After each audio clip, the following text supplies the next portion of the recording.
Oklahoma City Planning Commission. I'd like to call us to order and go over a few housekeeping items. If you have a cell phone with you, please silence or turn it off. If you've never been to one of our meetings before, here's what you can expect.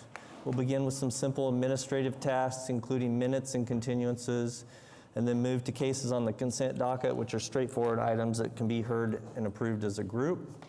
After that, we move on to cases to be heard individually. We'll hear the item, discuss, and determine if recommendation or decision can be made today, or if more time and a continuance is necessary. There are certain cases where the body makes the final decision, but most items are applications where we provide a recommendation to City Council and are not the final decision. So in those instances, you'll have the opportunity to share your concerns again with those applications when they are heard at City Council in about 6 to 8 weeks after our recommendation. There are certain items such as HOA, CCRs, and agreements between private parties that are outside the purview of this commission and are not factors in our consideration. And we ask for the sake of time that you refrain from using those as justification in your cases. If you're here to speak on an item and are not the applicant, please fill out one of the forms available outside and provide them to Elena or Jared below. When your item is heard, you'll be called to the podium. Please come up, give your name and address for the record, and you'll have up to 5 minutes to speak. If you're here to speak on an item with a large group of people, we encourage you to elect a representative to share your group's concerns. And in those instances, some additional time will be considered. Where several speakers are heard on the same item, please do your best to limit comments and concerns to those items we haven't heard yet. We reserve the right to limit extensive and repetitious comments. Please direct all your comments and questions to us up here on the commission, and if needed, we'll ask for staff or the applicant to respond. Finally, we appreciate everyone's presence here today and the time that you took away from your other obligations to attend. We ask for your cooperation upholding the decorum of the meeting, and that you do your best to keep interactions respectful and calm.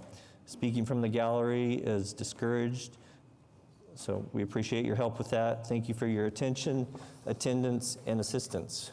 With that, we'll begin. We'll move on to item 2, which is receipt of the minutes. Mr. Chair, I'd like to make a motion to receive the minutes of the July 23rd, 2026 meeting.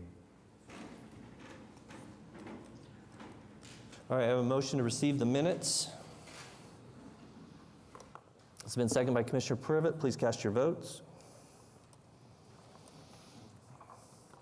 And the minutes are received. Next is item 3, continuance requests, and we'll start with uncontested requests. Item 34, case C-7761, request to defer to August 27th. Item 35, PUD 2149, defer to August 27th. Item 36, PUD 2153, defer to August 27th. Item 37, case SPUD 1826, defer to August 27th. Item 39, SPUD 1834, defer to August 27th. Item 40, case CE 1156, defer to September 24th. Item 41, case CPA 25-6 has been withdrawn. Item 42, CPA 2610 has been withdrawn. Item 43, PUD 2110 has been withdrawn. And item 44, PUD 2147 has been withdrawn. Okay, I'll just confirm there's no one here to be heard on any of those items. Seeing none, I just need a motion. I'd like to make a motion to approve the uncontested requests as read. We have a motion to approve the uncontested requests from Commissioner Noble. It's been seconded by Commissioner Meek. Please cast your votes.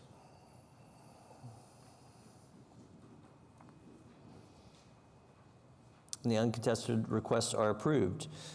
Next, we have new requests. Yes, we have item 24, PUD 2150, request to defer to September 10th. Item 25, SPUD 1838, defer to August 27th.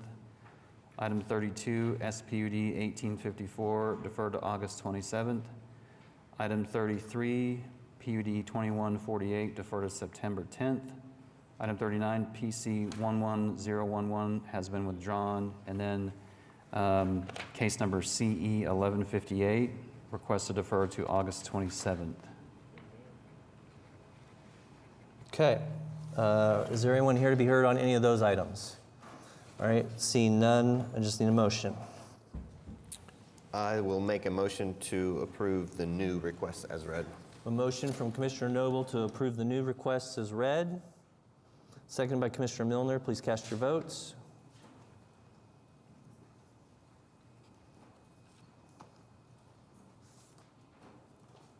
And that item, those new requests are approved.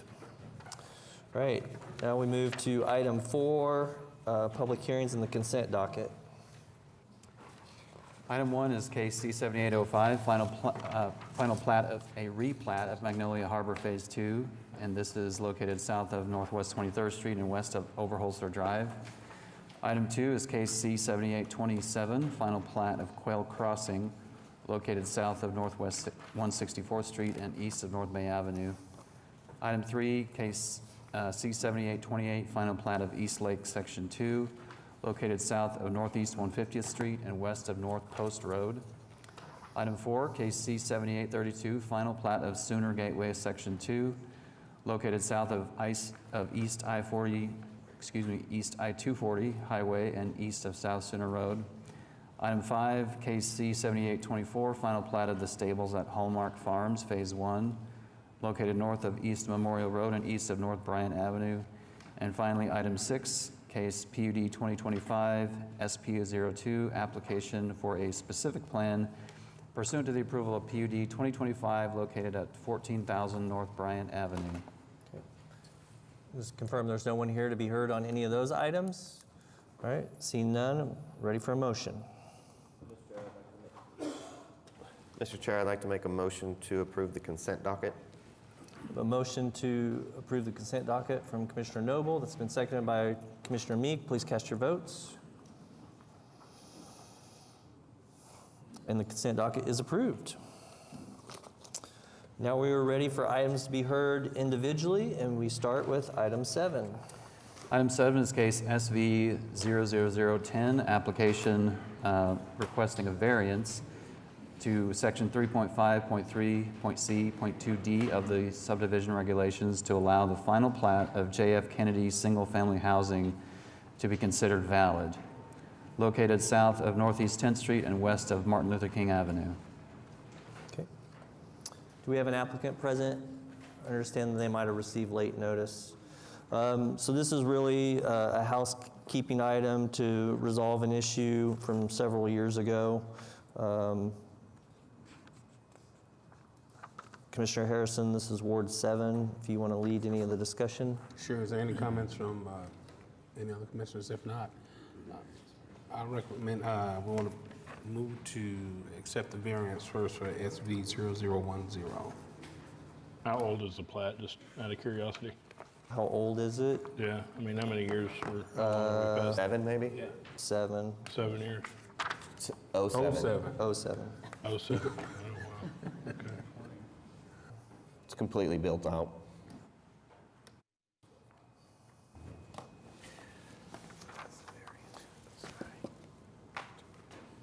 That's the variance. So Commissioner Harrison, you motioned to approve the variance? Correct. Did I hear that? Right. Okay. All right, we have a motion from Commissioner Harrison to approve the variance. It's been seconded by Commissioner Meek. Please cast your votes. And that item is approved. Item 8. This is case C-7830, preliminary plat of Silver Valley, located south of West Memorial Road and west of North Morgan Road. Is there an applicant present for this item? Good afternoon. Good afternoon, John Doyle, Cedar Creek. This is a little over 13-acre tract. The use is going to be senior living or 55 plus. On the staff report, I think there were 7 TEs and we're good with them. So we're working with staff. Any questions? All right. This is my ward. If you're good with all the TEs, I have no concerns and in support, but I can't make the motion. So I will make a motion to approve case number C7830. Motion to approve C 7830 from Commissioner Noble. Second by Commissioner Harrison. Please cast your votes. That item is approved. Thank you. Thank you. Item 9. This is case C-7831, preliminary plat of the Peak located south of Northwest 63rd Street and west of Northwestern Avenue. Good afternoon, Mark Zitzow with Johnson & Associates, address is 1 East Sheridan Avenue. Before you is a preliminary plat for a project known as The Peak. It is the former Chesapeake campus. What we're attempting to do here is plat the property so that each individual building can be sold fee simple. Mr. Beffert and his investment group purchased this property late last year and have had interest in a number of these buildings, but for them to be owner occupied. So Tim Johnson, founder of our company, when he originally did the engineering on this, he stated that in working with Mr. McClendon, the intent was always for the ability for this to be parceled off. So utility easements, shared access agreements for parking, placement of parking garage was done so at the forefront to be able for this application to be heard today. Mr. Beffert and his team have significant interest in this and are excited to move it forward. It's a beautiful, unique campus, so none of those aspects are changing. Again, the sole purpose of this is so that a portion of these buildings could be sold off fee simple, not through a condo association. We're happy to answer any questions. There are 3 TEs that we agreed to. Glad they had the foresight to approach it that way back then. Commissioner Powers, this is your ward if you want to lead the discussion. I'm sorry, the foresight to approach it. We tried for years and years and years to get them to plat this property, and we couldn't get them to tell us anything about what they wanted to do with it, except piece by piece by piece by piece. So it's a little ironic to see it being platted at this late date. But so I just want to be very clear: the platted lots are the footprint of each building. It is a slightly extended footprint, just there's footings of the building, it's just outside of that, but yes. So everything else, the sidewalks, the parking, the drainage ways, all of that will remain in a common area. And so what kind of control is put over that to make sure that, you know, sort of the continuity, the overall continuity of the design and the open space and all of that remains as it is? Right. So there are essentially covenants and restrictions. Robinson Park, which is Mark Beffert's group, are the property managers of it. So they maintain all of those common areas, including some of the common areas internal to the building. So the conference rooms, the auditoriums, the cafes, and the restaurants, which is what made this such an attractive site for multi-tenant office use. So their group maintains all of that to ensure it stays at the level that it is today. But the ownership lies where? The ownership of the common area lies with Robinson Park and the entity that purchased this. The individual building footprint might go to a different owner. Might. This is what prevents the common areas from deteriorating or it being parceled out in such a way that each individual building owner ends up owning odd bits and portions of the campus. And I think that's a good thing. Right. I'm because of the restraints that we have on our ability to communicate with people about plats, I have no way of knowing whether, you know, the devil's in the details, whether that's really what the documents say. I haven't looked at those, I haven't seen them, so I have some concern about that.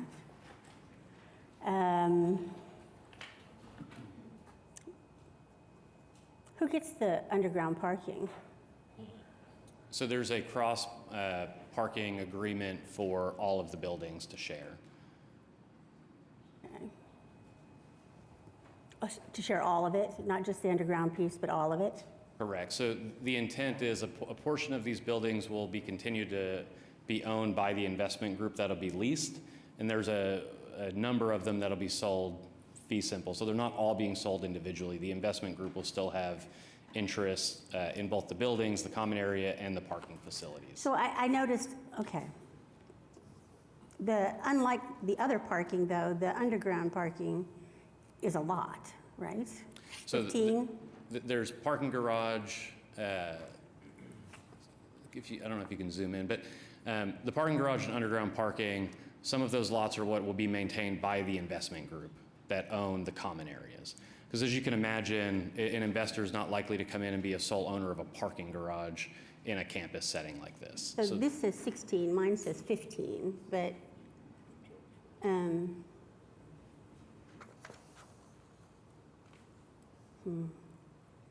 not quite sure what I think about that. Do you have any sense at all of, I mean, this is a mixed commercial and office, but that's all going to continue to be governed by the zoning, the PUDs that are in place, right? Right, none of that is changing. Okay. And post the plat approval, we're happy to sit down and have a conversation and walk you through some of those logistics if that's helpful. Well, since it's a preliminary plat, I guess that'd be a good idea. Let's do that. Anybody else have anything they want to contribute to this conversation? You covered everything else. If not, I'll move approval. Preliminary plat, item number 9C7831. We have a motion from Commissioner Powers to approve the item. Sorry. Computer, move. There you go. It's been seconded by Commissioner Milner. Please cast your votes.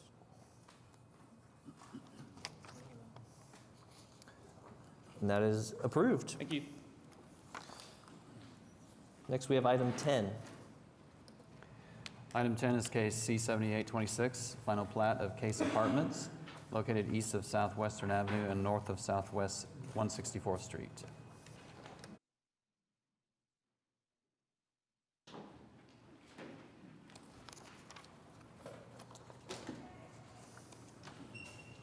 Good afternoon. Good afternoon. My name's Dan Tanner. I'm the civil engineer and the surveyor on the application. I'm here at the request of Case Properties and Case Ventures, who has purchased the property, and we have completed our design work. We're in the final stages of on-site permitting approvals. We have a current earth change permit in place. So what you have before you is the final plat, which is the dedication of easements and lot configurations. This property was zoned many years ago, perhaps 30 years ago. There was a minor PUD amendment perhaps 6 months ago. So everything's in order to approve this plat, and we would ask that you do so today. Okay. Thank you. Commissioner Newman, this is your ward. I do have one signed up to speak. Okay, let's go ahead and hear from that person. Okay. We just have one. Carly and Garrett Saunders.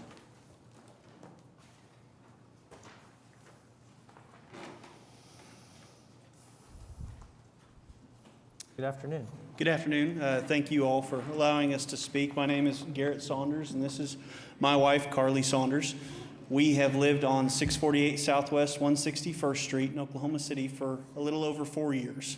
In that time, which was the first home that we'd ever bought, we picked a house that had a nice little grass pasture behind it, which we knew one day would be developed. It would be turned into something, especially as the city continues to grow and more people boom into Oklahoma City. We knew it would look different. One thing that we did not know, and one thing that we haven't really been communicated with about, is what that difference would look like.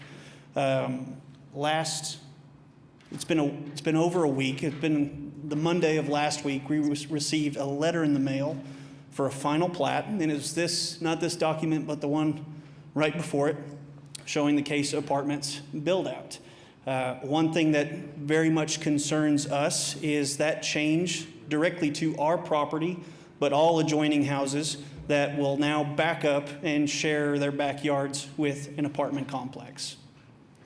Not only does this have the ability to potentially detrimentally hurt the value of our home, a place that we have not intended on moving from, but staying in, but This also will change the quality of life for our community. Over the years, we have seen several homes go for sale and turn from single-family residence into rental properties in our neighborhood.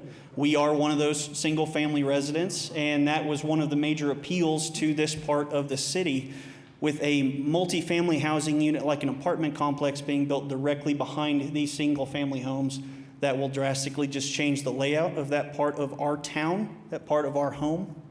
We sent a letter to the commission asking to please prevent this from happening, but we'll both be very honest. This is our first time ever speaking to a planning commission, so exactly how this works and how this moves from here, whether this is an apartment complex that has to be built or if there can be regulations put in place to protect the rights and the quality of life of the private property owners around, we ask that that be taken into account. Some things that some of our neighbors have talked about would be putting regulations on the property for those who would move into an apartment complex like this to have an age restriction, 55 and up, make it a senior living facility, limit the height of the apartment complex if that's possible, so that our private property, backyards, those types of things aren't constantly just in view of whoever the residents would be of this property.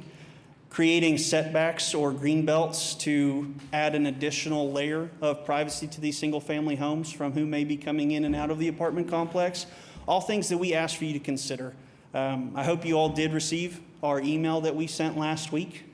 It really lies out the majority of what we're asking to be considered, because we do protest this. Are there any questions that we can answer from our perspective? Does anybody have any questions? I mean, I want to respond to that. So we did get your email. This is a final plat application, and laws say that it's a quasi-judicial procedure, and we can't communicate on that outside of this hearing. So all the things that you mentioned, residents, surrounding residents, have that opportunity on zoning cases when the property is zoned. That zoning for this property was established in '85, so that occurred at that time. We are in basically the last step for them to develop this and plat this, so we're beyond that. What I would like to say, and we see this we see this a lot, especially, and I appreciate you as new homeowners, there's just information that you're not aware of to go out and do your due diligence to research surrounding zoning.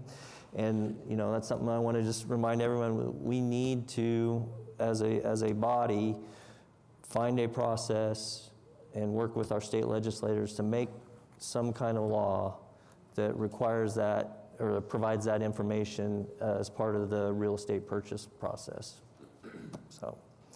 So I know you didn't know what you didn't know, and I hate that you don't have any recourse at this time, but unfortunately there's not much that we can do. So our ask for regulatory things like privacy fences, green belts, that's out of the... That's handled at the zoning stage, and That was done in 1984. the zoning is already approved on this item. So now, And it's if it ever probably comes up inadequate. again, if this development, for whatever reason, doesn't move forward, and they sell the property, and a new owner comes in and wants to rezone it, you will absolutely have that opportunity if there's a new zoning application put in on it. So I'd like to ask where your property is, if you can tell us or show us. Yes, ma'am. I believe it's number 21. So very top, yep, right there. Okay, so the final plat provides for what looks to me in this microscopic writing as an 81-foot open space setback or easement between the construction and your property. 81 feet's pretty good size buffer. And staff can tell you whether or not the zoning would require them to have a fence around the property. I believe it does, R4 to R1. Typically that is a 6-foot stockade fence, but in 1985 that probably is exactly what it was. I will add to that, we have not seen this prior to right now. So that measurement is just information we didn't know, but it looks like that it is eating through part of our backyard. And so fence will be taken down.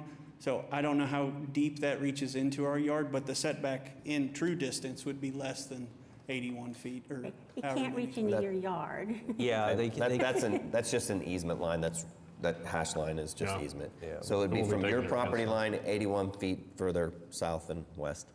And you can get online and you can look up, what is it, PUD Yeah, 216. So, and you can read all of the aspects of that and you will learn what they can and cannot do.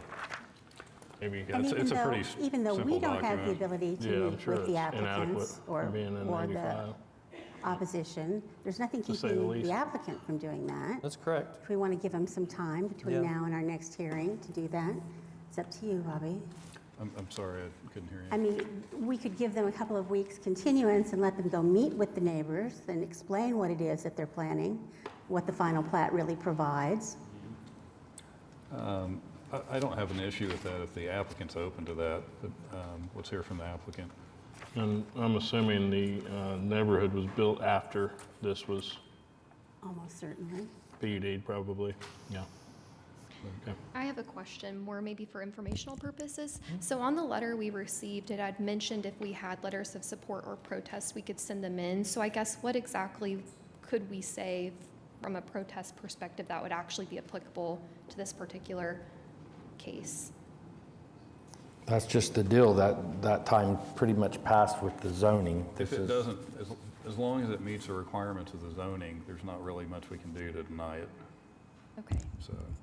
So if we had a plethora of letters in protest, but they were to things irrelevant to what the zoning already addressed, those letters would be irrelevant. I see. Correct. Yes, unfortunately. Well, I appreciate the Typically, information. a lot of times we'll see the zoning and then immediately the plat follows within a year or two thereafter. This is a weird case. I looked it up. It was heard in December 3rd, 1984. So obviously it's 40-something years. Personally, I'd like a limit to be on PUDs like we do for plats. But Right, there needs to be, there wasn't a preliminary plat required on this, there was only final, and there should be something that if a preliminary, or final plat's not put in within 5 years, that the PUD sunsets and goes away, because it's not right that this thing sat there and the community grew around it.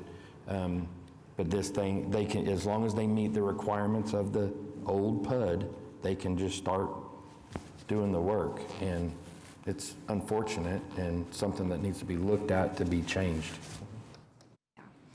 I guess the final piece is, I wish we would have had more than a week and a half's notice that it was happening. So if there's some way to notify residents prior to that in the future to help just provide a bit of a buffer or opportunities to have conversations with people developing, I think that would be really helpful for the residents Yeah. living by the Again, for all those reasons, we could take 2 weeks and let them go meet with the applicant and figure it out.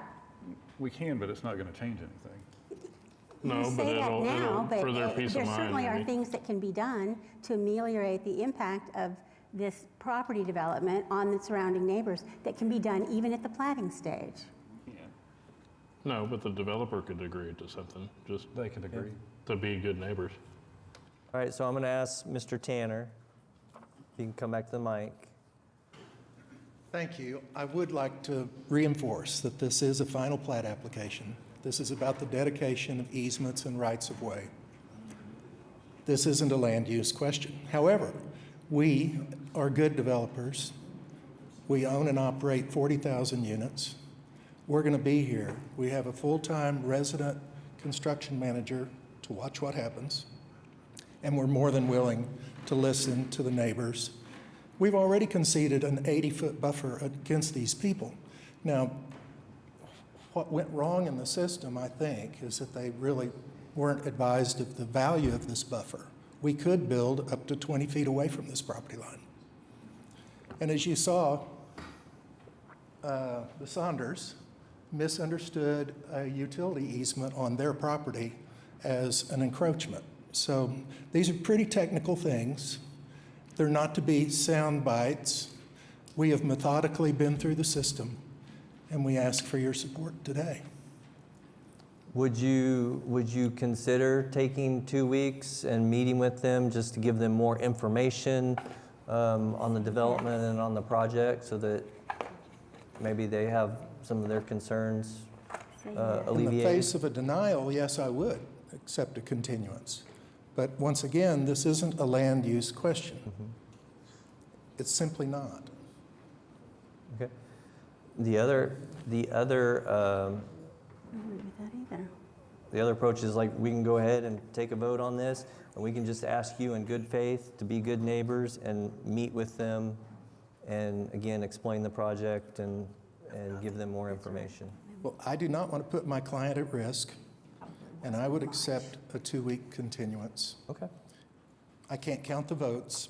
I don't know what everybody's thinking, but we've really done a pretty good job here, and it's going to be an excellent product. Excellent. You don't have to do it, but if you have a layout for buildings and parking lots that we don't have in our packet here, but if you had that to speak to the, Do you have a way to see it? Yeah, we can't project that. we or weren't anything. given that, so that would help a lot of information to let these neighbors know which way the buildings face, how far apart they are. And I figured you had that, it's just on the final plat, it's not shown. Yes, we do have a complete set of construction documents, grading plans, utility plans, architectural plans. We are finished. This is the final plat. And I'll just chime in too, and I would wholeheartedly agree and vote in approval of this today. But would appreciate you to communicate with the neighbors prior to construction and just be neighborly. I would agree to that because, again, I do not want to put my client at risk. Okay. I do understand a representative from the Homeowners Association would like to speak, did not fill out a form. If they want to speak, and please come, and I'll just need you to fill one of these out when you're done. I'm Roy Richmond. I'm the vice president of the HOA, and this Mark back here, he's the president. We just mainly want to, first of all, I don't hear real well, I'm sorry. I've been there about 25 years in that neighborhood, and we've always been aware that there's going to be apartments coming in there. So my main thing is we want to protect the neighbors. We represent them, and we want to make sure that it's going to be nice quality. And I haven't heard yet, how many stories is it going to be? Has that been told? That would be in the PUD. Possibly. That would be in the PUD. You know that? It's in the zoning document, which we don't have. You don't have that It's yet? in the Okay, 40-year-old all right. zoning document. 40 All years right. in the making. So I talked to this gentleman just a minute ago, so I know there's a green belt going to go all the way around. And so we're concerned about drainage. We have a lot of drainage problems in our neighborhood, so I'm sure you guys have taken care of that already. And it looks like there's just one entrance going in there. Is that correct? So we just, the traffic is going to exponentially increase a lot there once that gets done. So we wanted to know about that, and also if there's going to be apartments facing the houses, is there going to be obscure glass so they can't see out into the people's backyards? That's a concern we've been asked That's about. all stuff that is addressed in the zoning, and like the That's previous nothing. statements, it's nothing that we can do anything about right now. Okay. You are certainly welcome to visit with the applicant and the developer to see if there's anything Get all that those they're- questions answered? Yeah. Okay. So then the rest of that on the outside is going to be other businesses later on this outside line here? Currently, it's Retail unplatted. businesses? It's unplatted currently, so. It's not platted, but that's what the intent of the All right. PUD is. All right, well, I'll visit with him and see if we can meet. We would love to have a meeting with them if we could. It wouldn't have to be the whole neighborhood, but the board or just a couple of us to meet, ask these questions, and then we'll be able to answer it to the community. So if that can happen, we would like for that to happen. Well, I have a thought on this. It's unfortunate that none of us were up here when this zoning was done. Right. And none of us have it here to look at. This gentleman and the tenants They do not have to make any concessions. This is simply a plat process today. Well, we're not wanting concessions, we just Right. want some answers. Yeah. Right, I'm just trying to explain that. Okay. I, like Dawn,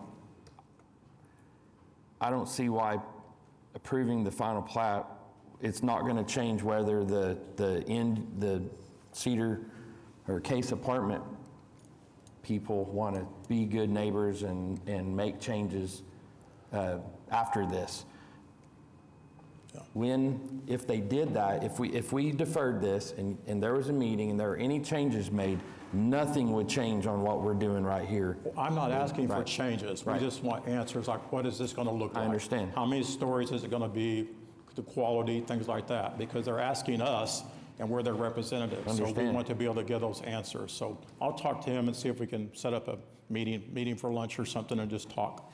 And All they're right. pretty far into their development, so they're not going to make any changes. I mean, But you would learn everything you would want to learn from the PUD. So read the existing PUD, and that will tell you what they can and cannot do. Right. All right, thank you. Appreciate you, all of you. Allow us to separate the issues, and we'll commit to meet offline with anybody that wants to talk to us. It's going to take us a year and a half to build it, so we're going to be there for quite a while. I have the project architect with us today that has all the architectural answers that somebody might need. And you said you've already got the paving plans, the detention plans, the water plans, everything's done? Yeah, Okay. we'll commit to having a community meeting. We can hear their concerns and explain to them how we've addressed all of the concerns that were mentioned today in the current architectural plans. that's all we're looking Thanks, for. that's all we very can much ask for, appreciated. really. Okay. Okay. Mr. Newman? I'd like to go ahead and make a motion to approve C-7826. A motion from Commissioner Newman to approve the final plat. Well, I forgot, were you good with the TEs? The TEs that were on the plat? They were in agreement to all of the You were in TEs. agreement, okay. So with that, I'll make the motion to approve the plat C-7826 with the TEs. We have a motion from Commissioner Newman to approve the final plat subject to the TEs.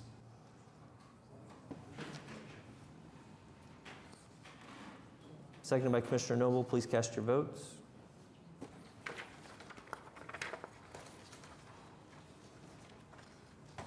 That final plat is approved. Thank you, and yes, please do everything you can to share information with the neighborhood. Thank you. Thank you. Item 11. This is case number PC 11005, application to rezone 8901 North Walker from R1 to R2. Good afternoon. My name is Joe Selby with Selby Design, 2309 Colchester Drive, Edmond. I'm representing the applicant. This is 8901 North Walker. We're requesting a rezone from R1 to R2. There was an existing single-family home there that burnt down, that has since been cleared. And there are several other spuds that have two-family homes that have been approved nearby. I reviewed this with Johnson, and he indicated the staff would support straight R2 zoning. Happy to answer any questions. Commissioner Powers, this is Ward 2. I do not have anyone signed up to speak. This looks like great infill development to me, the location of it. And since you're doing straight zoning, we don't really have any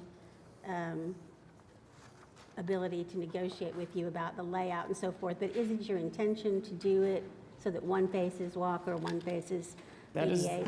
That is the intention. The house that was there before had a garage facing Walker, so we don't think it's... You've got curb cut. Right. So we think it'd be okay to have one facing south and one there to the east. And I'm guessing that 25-foot setback along the front is going to meet the visual setback down 88th, so this looks good to me. We don't have anybody signed up to speak. Anybody else have anything they want to say? If not, I'll move approval of item number 11, PC 11005. A motion from Commissioner Powers to recommend approval to City Council. Seconded by Commissioner Peaver. Please cast your votes.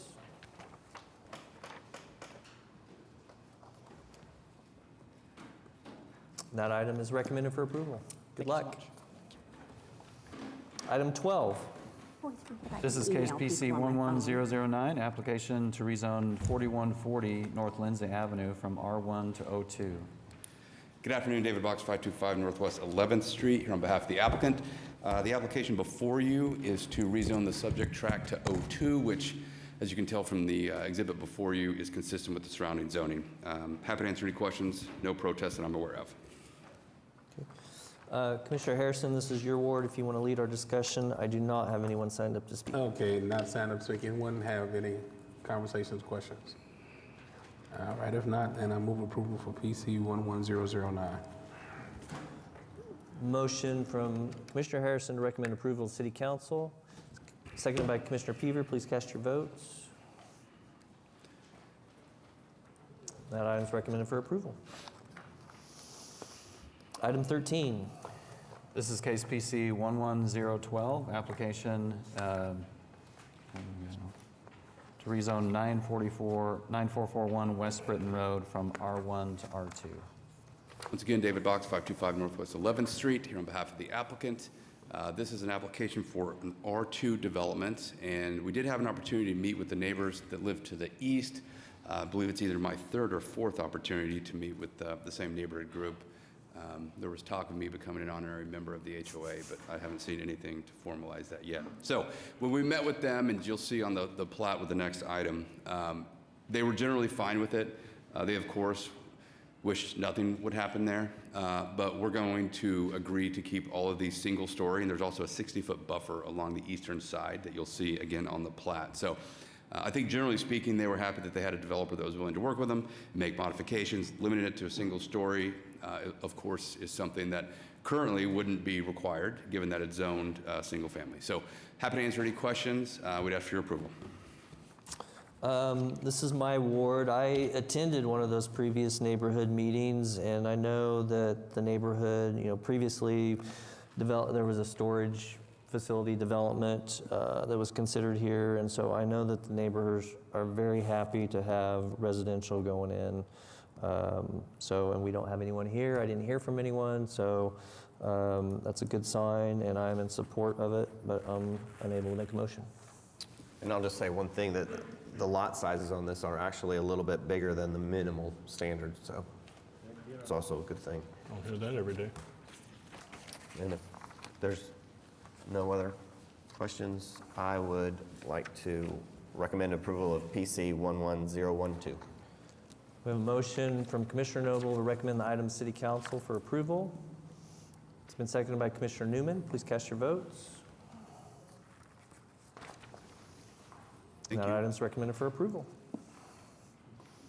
Item 14.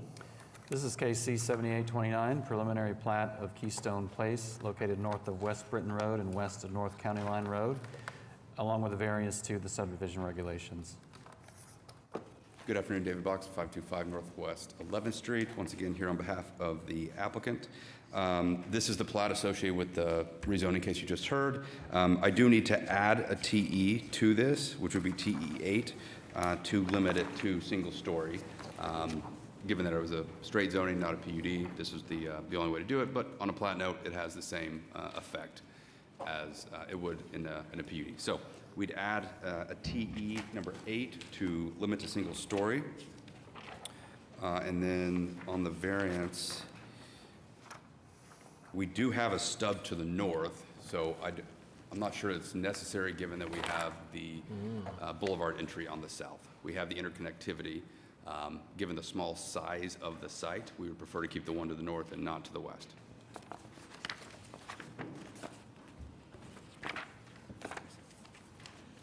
Any, if they have the street stub on the north, does that comply with the intent of TE2? I don't think so.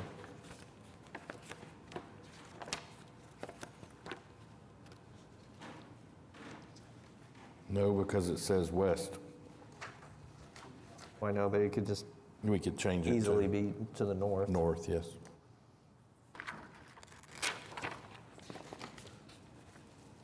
We do have that property being rezoned that is to the west. I think there was a note maybe in that one to work with the developer on the stub.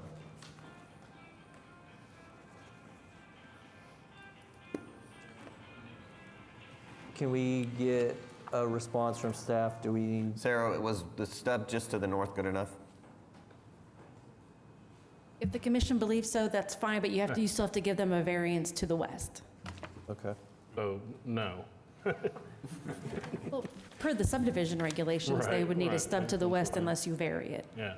If you're satisfied, you'll see coming up soon another item where they're going to stub to the north to connect to another neighborhood, which will have an access out south.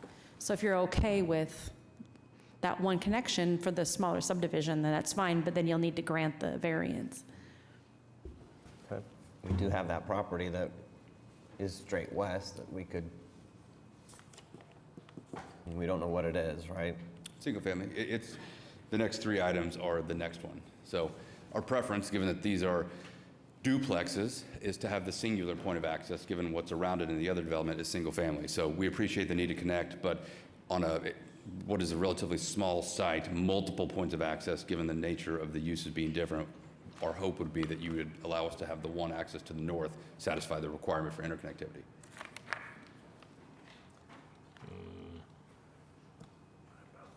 I mean, minimum. those connections are gonna be so close to one another. I mean, I don't really feel a need for two. Bare minimum pedestrian connection between the two. There's vehicular connection that we're proposing. There To will the be west. sidewalks. To the west. We don't want to split up a lot just to have a random, no. There will be sidewalks along our street which will connect to the north, which will connect to the other neighborhood. Having a random, I don't have the other plat in front of me, but having a random pedestrian access to the other neighborhood, I don't know that that gets us anything. If this were, access to some commercial development or something of meaningful use, perhaps, but I don't know what we'd be connecting to. Yeah, I mean, we've got the street stub. We're talking not even a quarter mile there, so, which is 5 minutes.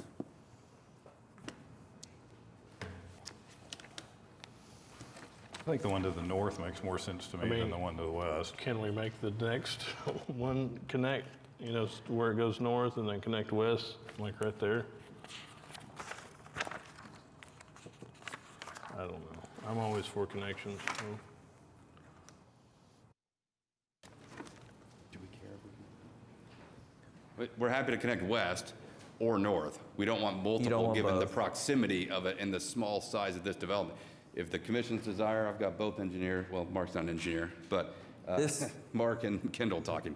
We want to connect one time. And this site runs, I mean, North-south. I You'll see like it's a the one to the north. north-south. I think the north connection makes sense. All right. We agree.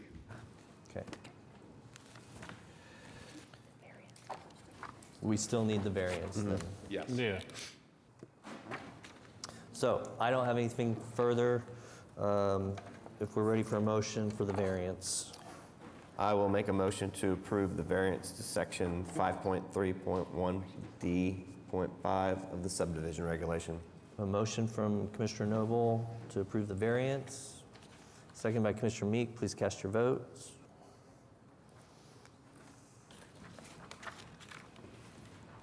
And now for the item. I will make a motion to recommend approval of case number C7829 Subject to the technical evaluations and the additional technical. and the additional one. The additional technical evaluation. And the additional, just so that it's clear, a max height of 1 story for all structures.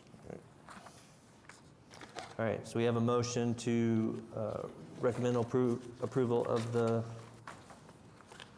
items, City Council, subject to the technical evaluations. Second by Commissioner Peaver. Please cast your votes. And that item's, oh, that's a preliminary plat, so that's approval. Thank you. Got it.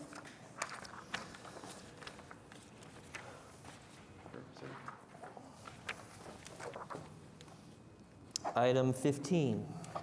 This is case number CPA 26-7, consideration of a proposed map amendment to the comprehensive plan, removing the employment land layer from an urban low-intensity land use topology area. This is on 106 acres north of West Britton Road and east of North Kilpatrick Turnpike. Trey Miller, planning staff, presenting for CPA 26007. The site is located on West Britton and Kilpatrick. We're looking for about 106 acres there. If approved, we'd like to extend this by about 10 acres, just clean up the area. You can see right there up in the northwest corner. The site is primarily undeveloped and residential. The site is zoned AA and R1 with a PUD to the north. The site is entirely employment. The site is well served by water, and the site is well served by sewer. We are well within the urban response time for emergency services. City staff does find that we should deny this CPA. We are in desperate need of more employment, or we have enough employment land up in the northwest corner. It's slowly getting chipped away over time. The site is, can't find the words. The site is well served by transportation, and it would be a shame to lose it. Okay, thank you. This is my ward. You're familiar with these applications that have come before us before to remove the employment layer, and this is the last section, I believe, and the area is developing as residential. So I'm in favor and support of removing it, but I can't make a motion.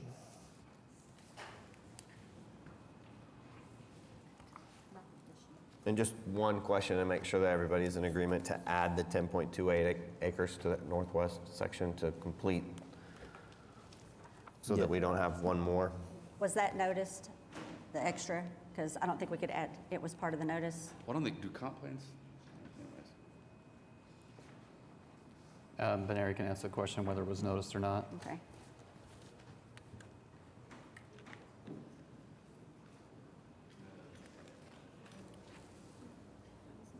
Valeria Mujica, Planning Department. The area that was noticed is the area, the extra area that you see in the blue. Okay. So after this application, we will still remain with two areas to the right and to the left that are over 30-some acres each one. So the 10 extra acres is to kind of complete to the left, and Western then that little out knob parcel. to the Okay. south. Okay, so we're going to add those. Right. If they were noticed. Yeah, That was noticed. that was noted. Yeah. I think that well, yeah, never mind. Okay. Any other questions? No. With that, I would like to make a motion to approve CPA 260007 with the additional 10.28 acres, making the amendment total of 116.21 acres. All right, we have a motion to recommend approval of the CPA to City Council. That's been seconded by Commissioner Harrison. Please cast your votes.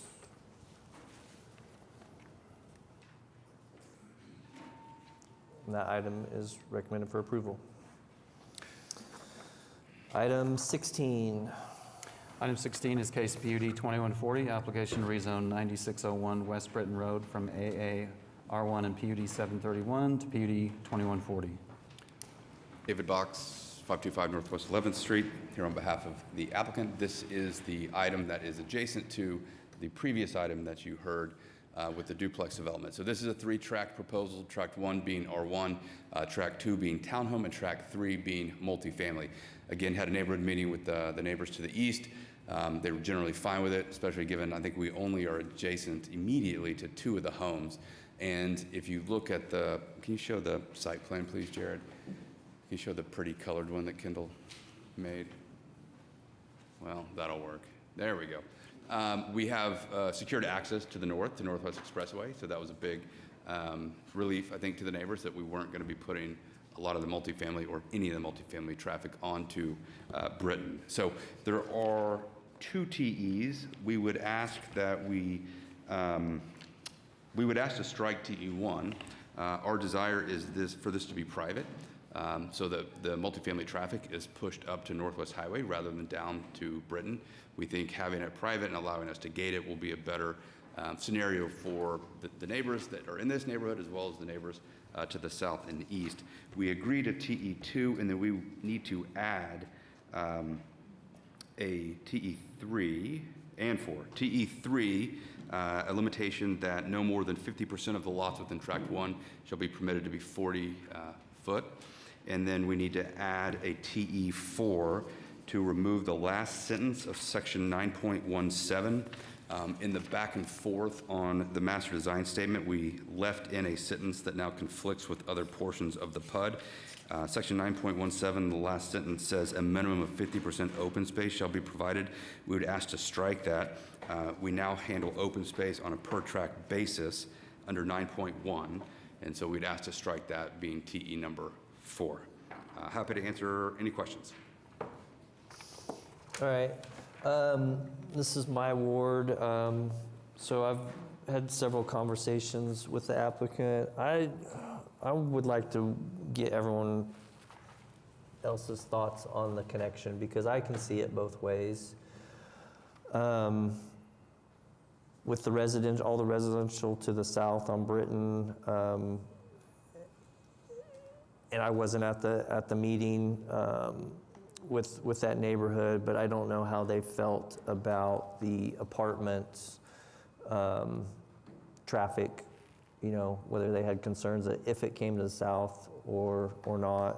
I get the feeling that in general they wanted to see it all go to Northwest Expressway, so no connection to the south. So is that? Correct. I think there's also a concern that people through time figure out that that's connected and use that as a way to get to Britain and avoid having to, do county line or, further to the west. And so keeping these bisected, given, the multifamily is a more intensive use, and Northwest Highway, of course, is a fully developed former state highway. That's probably the better path from a traffic standpoint than putting it down to Britain. In playing devil's advocate here with, I know it's a boulevard entry. That's with 520 families and 970 something parking spaces. If we didn't at least have a crash gate, boulevard entry or not, if power lines were down across Northwest Expressway, there'd have to be another way out. I don't see why. Could it be a public service? Like a crash gate? Access only, yes. Sure, yeah, that's fine. Okay. We can do emergency access. Right. That's fine. We don't want people to be able to shortcut through this neighborhood. Oh, I avoid- agree. yeah. Everyone would shoot through the apartment complex to the north, and that could get dangerous with speed. But just worrying about, Sure. natural disasters, you got to kind of plan another way out. We're fine with that. I'd like to say something on that too. I mean, for me, I'd like to see it a public road. You have a public road all through the R1 single-family neighborhood. Tie that all the way through. It's just better access. There's so many homes in there. And actually, the access onto Northwest Expressway, and the access onto Britain Road, neither one of those is really a great option. So for something that is going to Yeah. carry this much traffic. I agree. It just gives a lot more options for a lot of traveling public. I could see you can still keep the track 3, the Next door. R4 separate in itself, but that flag would be public. But then you're saying gated off of there. So Kendall, what they're saying is. I'm not. No gate. No, gating the front of the apartments, but that that. Yeah, you could gate the apartment complex. That west street that would have to cross through the detention could be a public street all the way to the north. Mm-hmm. All right, we'll agree to TE1 and figure it out. We'll tell the neighbors that their desires were rejected.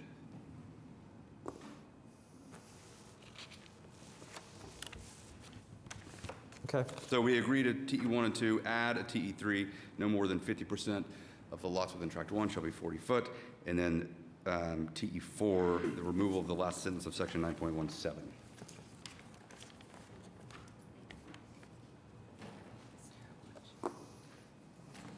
"40-foot wide."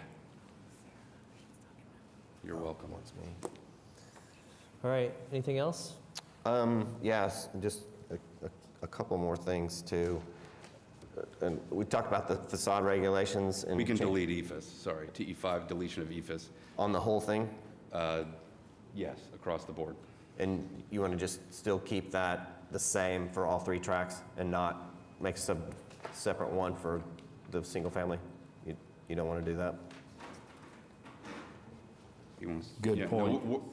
Keep the facade as is, except the deletion of EFS. On all 3 tracks, though. Yes, nowhere in this PUD would be allowed to have EFS.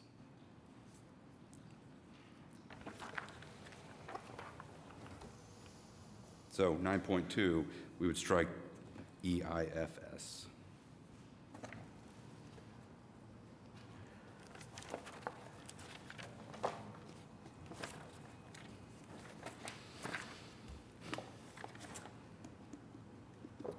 The TE3 and the how to figure that as a 50% that no more than lots could be 40 foot in width. 40 foot in width. In talking to the subdivision regulations through those, it's really hard for them to figure that out and to not know a number. I know getting a number is also very difficult. And Because we don't have a plat at this point, right? So, I mean, perhaps within that TE, it's on the engineer to call out by number at the time of the preliminary plat stage to assist staff in their review. And the other part of that, I mean, the width or the depth of these lots are all different, right? Or they, I mean, so I just would rather see something that said something that there'd be, you know, a minimum of 50% of the lots were 5,500 square feet, or something like that. Getting to the same definition and meaning. 50%. Okay, so we can agree to that. 50% of the lots shall be required to be minimum of 5,500 square feet. Okay. Same meaning, just sure. Word differently. Can I ask a question? Sorry, there was a lot going on, and I understand, there's a change to the open space? The open space is handled through, on a tract-by-tract basis, and it's conflicting with what is in 9.17. We failed to remove that in all of the back and forth on this item. And so if you look at section 9.1, tract 1, tract 2, and tract 3 have independent requirements for open space on a per dwelling unit basis within tracts 1 and 2, and then a percentage in tract 3. Okay, so we're just saying that that 9.1 governs? Correct. Getting rid of it in 9, okay. Correct. 9.7 is the one that's just that last sentence to strike. That's right.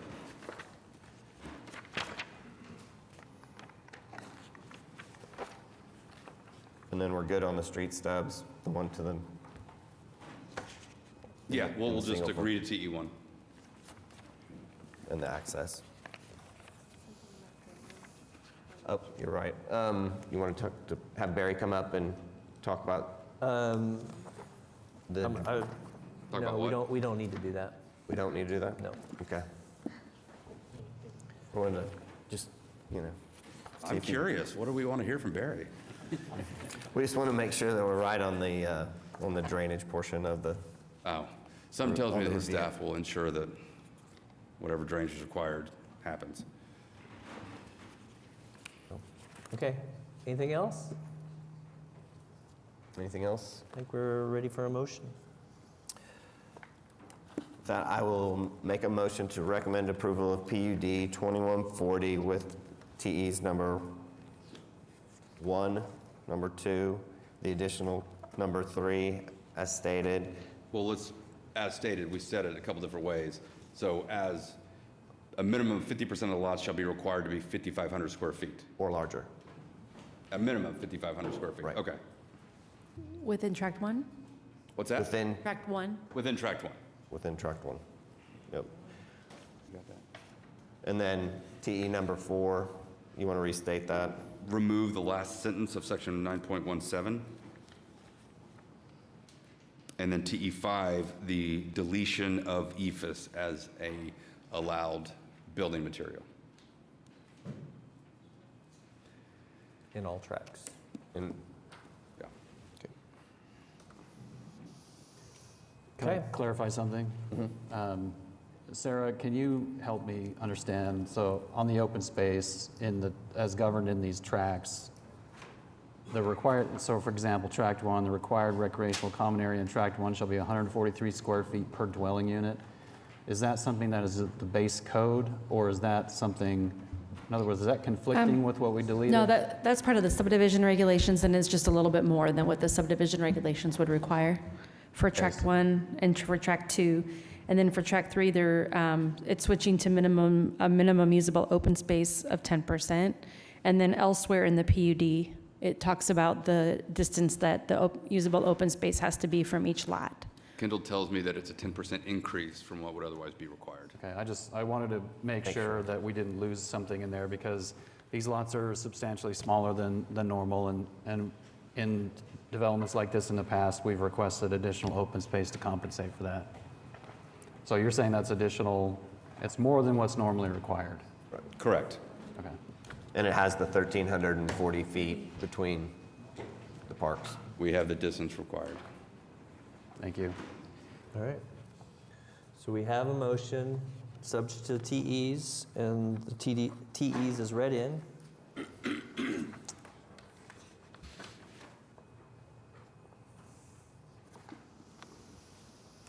What? It's been seconded by Commissioner Newman. Please cast your votes. Caitlin?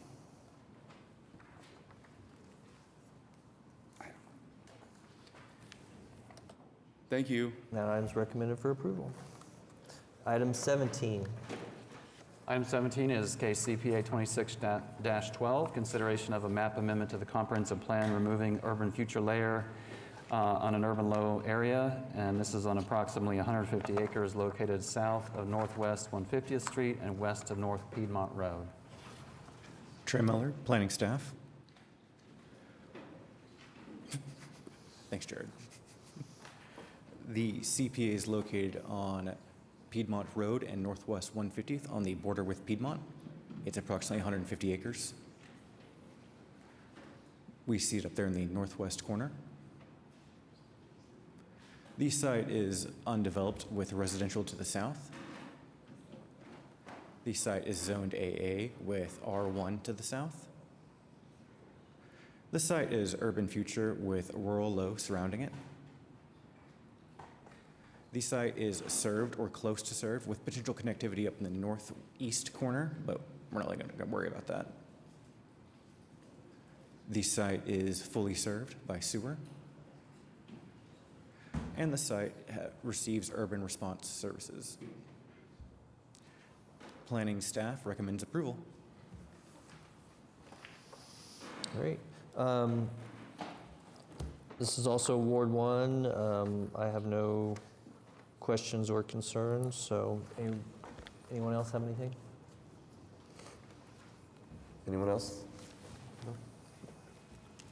With that, I will make a motion to approve CPA 260012.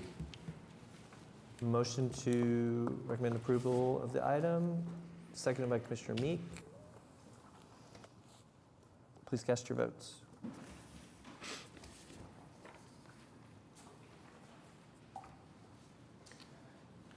That item is approved.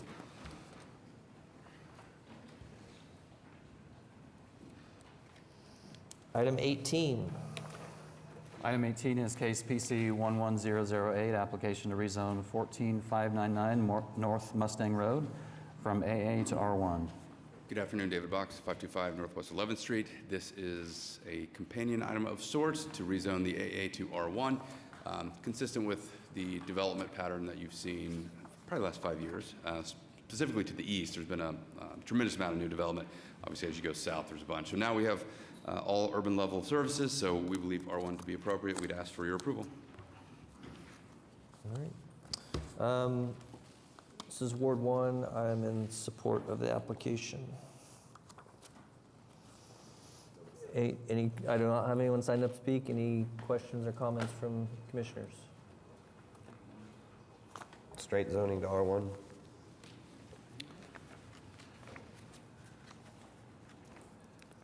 I would like to make a motion to recommend approval of PC 11008.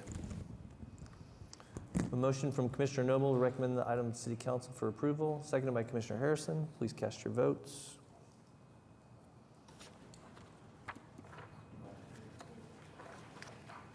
Thank you. That item is recommended for approval.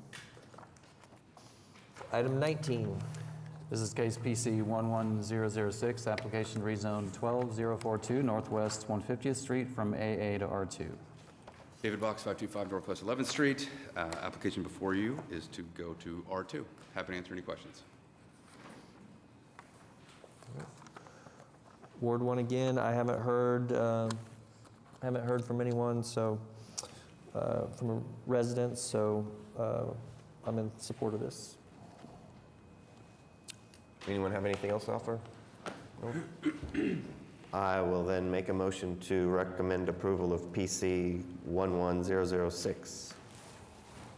A motion from Commissioner Noble to recommend the item to City Council. Seconded by Commissioner Newman. Please cast your votes. Thank you. And that item is approved. Recommended for approval. Item 20.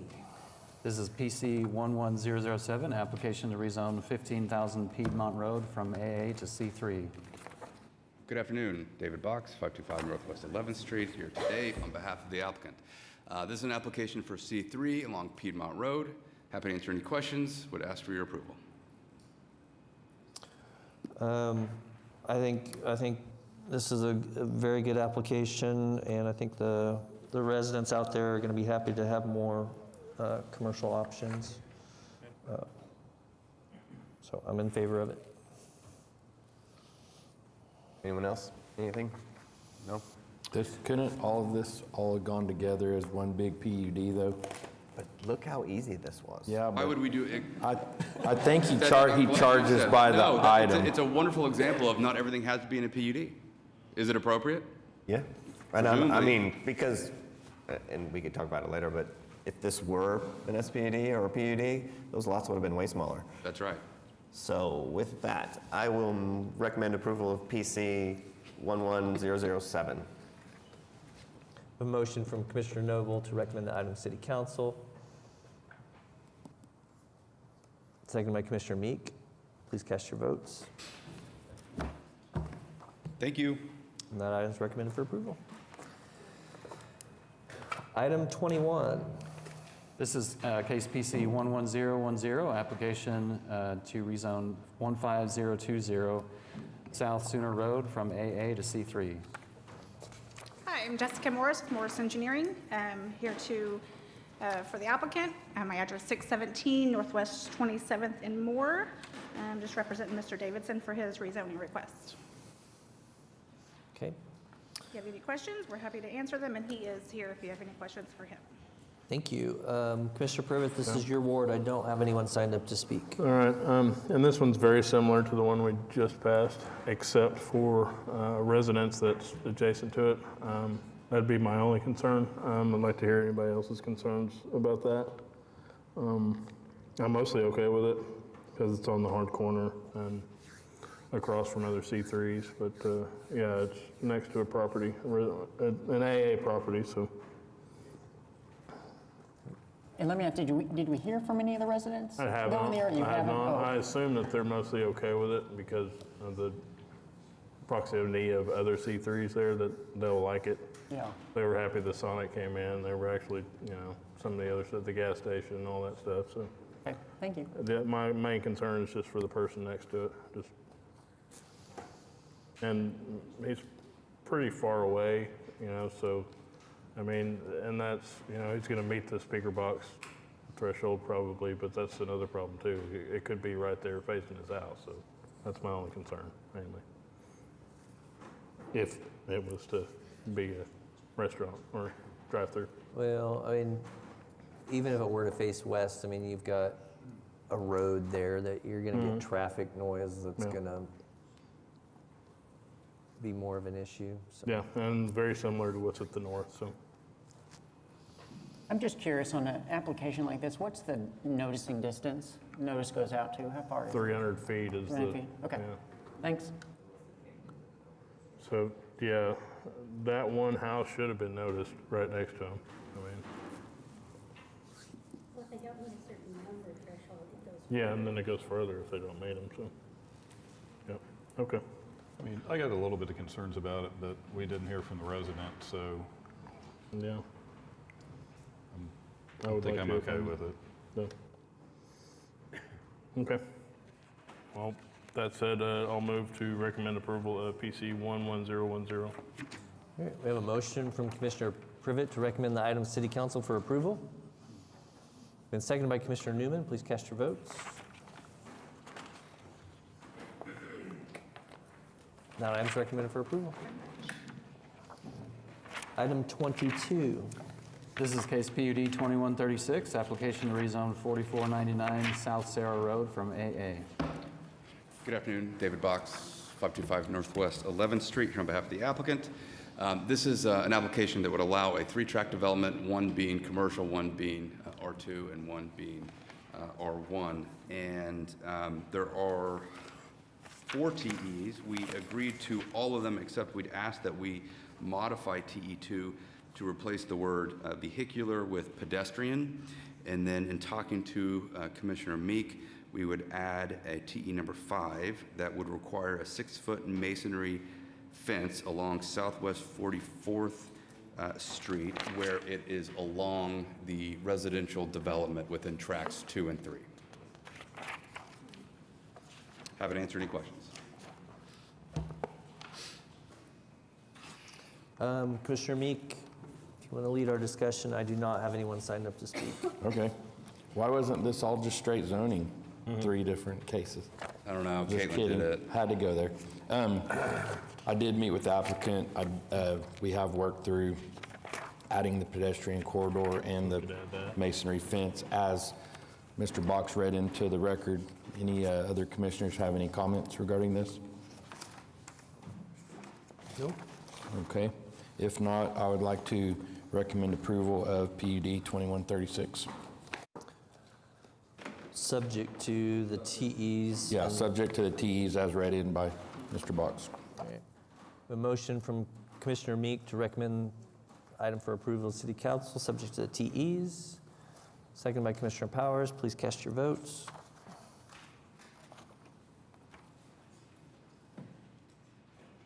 And that item's recommended for approval. Thank you. 23. Item 23 is PUD 2146, application to rezone 3200 Northeast 23rd Street from R1, R4, C3, and I2 and SPUD 1409 to PUD 2146. Once again, David Box, 525 Northwest 11th Street, here on behalf of the applicant.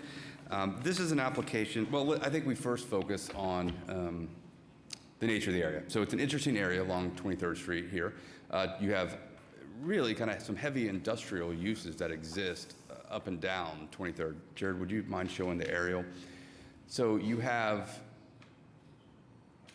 maybe keep going. There you go.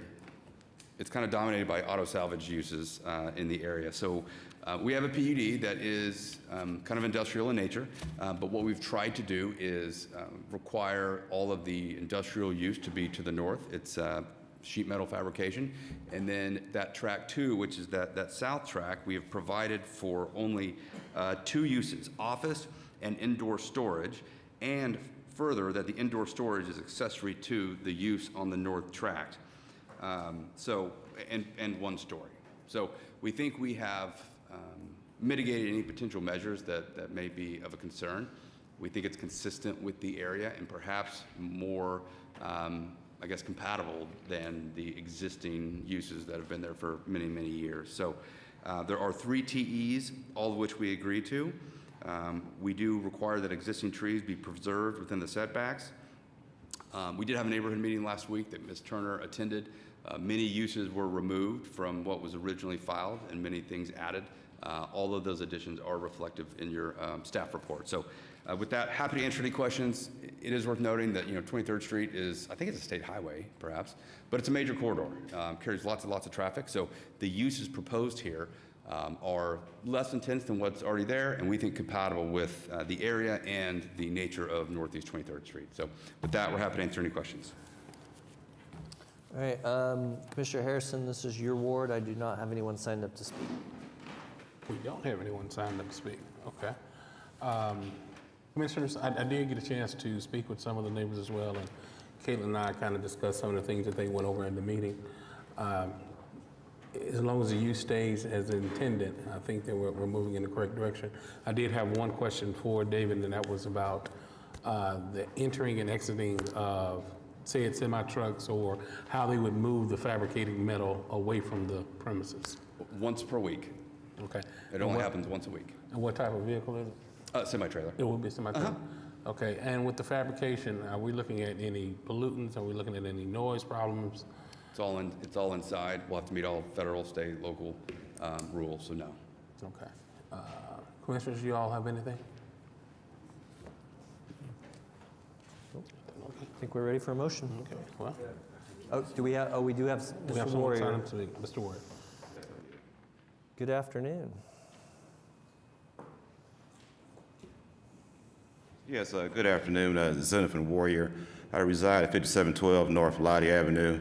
My family does have some property that's near this particular area, just to the southeast of the particular area.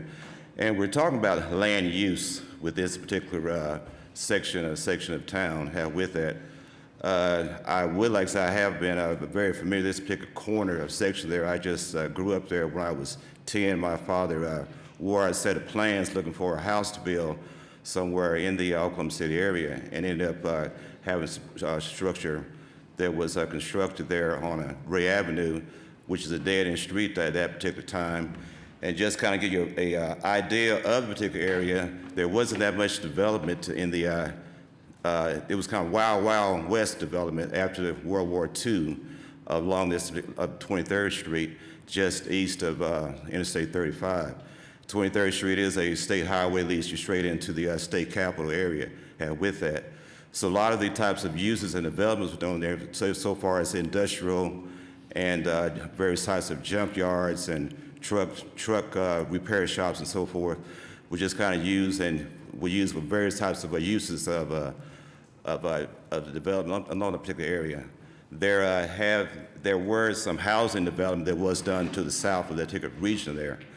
And I think one reason why the 23rd Street wasn't really developed was because of limited access to utilities. You could have electricity and you could have gas in a particular area, but from Bryant and going east toward Sooner Road, there was no water, no sewer. So there wasn't any type of development that was really able to develop. You know, if you have a salvage yard or a junkyard, you don't need about one sewer hole to work with, but in residential development, you need quite a bit more. So that kind of stagnated the area for that particular development. So a lot of the types of uses that are currently there now is not, I think, conducive to the current revised comprehensive development plan that has been worked on within the planning department, which you've allowed many of us citizens to have some interactions and input in a particular area. I don't think this is really conducive to that type of development of this area. If you continue to have commercial I-2 type of development that is going to in that area, then it's going to be very difficult to get any type of residential development on a particular area of there, because there won't be any types of services that developers are going to feel like that are available for residentials to be able to use for the particular area. So we continue to have commercial junkyards, and I think this particular development, what they're having here is looking at some types of applications that have been done in the past particular area is not going to be very conducive to help develop residential development in that particular area of this region. Today, we've been talking about development in the Oklahoma City, greater Oklahoma City area, and you look at Ward 1, for example, all the development was done there. That was over by Piedmont Road and Northwest Expressway. I was born and raised here, so I can remember what that area looked like just 50 years ago. And look at all the developments occurring now in the particular area. Now we're going to side up here on 23rd Street, going east of Interstate 35. There's a difficulty in getting improvement or in getting developed residential areas because of the services not available to the area. There are some plans for residential development in the second region. They're off of 23rd and Coltrane, also Bartell Road. Bartell Road is a short street right before you get to Center Road off 23rd. Those are some developments that are being talked about developing in residential. There's also now water and sewer available on the strip of 23rd Street also that would eventually, hopefully, develop various sized residential development with the particular area. And we've been talking about, affordable housing. That would be an ideal place for this particular property, would be an ideal place for some possible development of affordable housing that is developed now in a particular area. But if we continue to have these types of services that I think are conducive to the region, then it's going to be very difficult to have some development that are occurring, as it has been in all other regions of the Oklahoma City. You look at Scissortail Park, the lower 40 or lower 30 of Scissortail Park. That property off of Robinson used to be a place where you had batteries that were dumped and it was stored there. They had to get that cleaned up before that was redeveloped. There can be some more redevelopment on this eastern quadrant of the area also, but it's going to be very difficult to develop if these types of uses are continue to be used in this particular area. So again, I would like you to consider the development of this area and how this is going to affect and really have a difficult development of residential development in the particular region. All right. Thank you for your thoughts, Mr. Warrior. You can go back to Ariel. What's that? Oh. Because they're, oh. There we go. Understand the desire for residential. I find it unlikely at best that there would ever be residential development along Northeast 23rd Street. Given the existing I-2 zoning to the east, given the challenge of locating auto salvage yards anywhere else, those uses are likely to remain in perpetuity. And so I understand we have a light industrial use. It's probably the least intense use along that stretch. So we would submit that it's appropriate and ask for your approval, subject to all three TEs. Okay. No one else signed up to speak. Well, at this time, I will recommend approval of item PUD 2146 to the City Council. We have a motion from Commissioner Harrison to recommend the item subject to the TEs to City Council for approval, seconded by Commissioner Noble. Please cast your votes.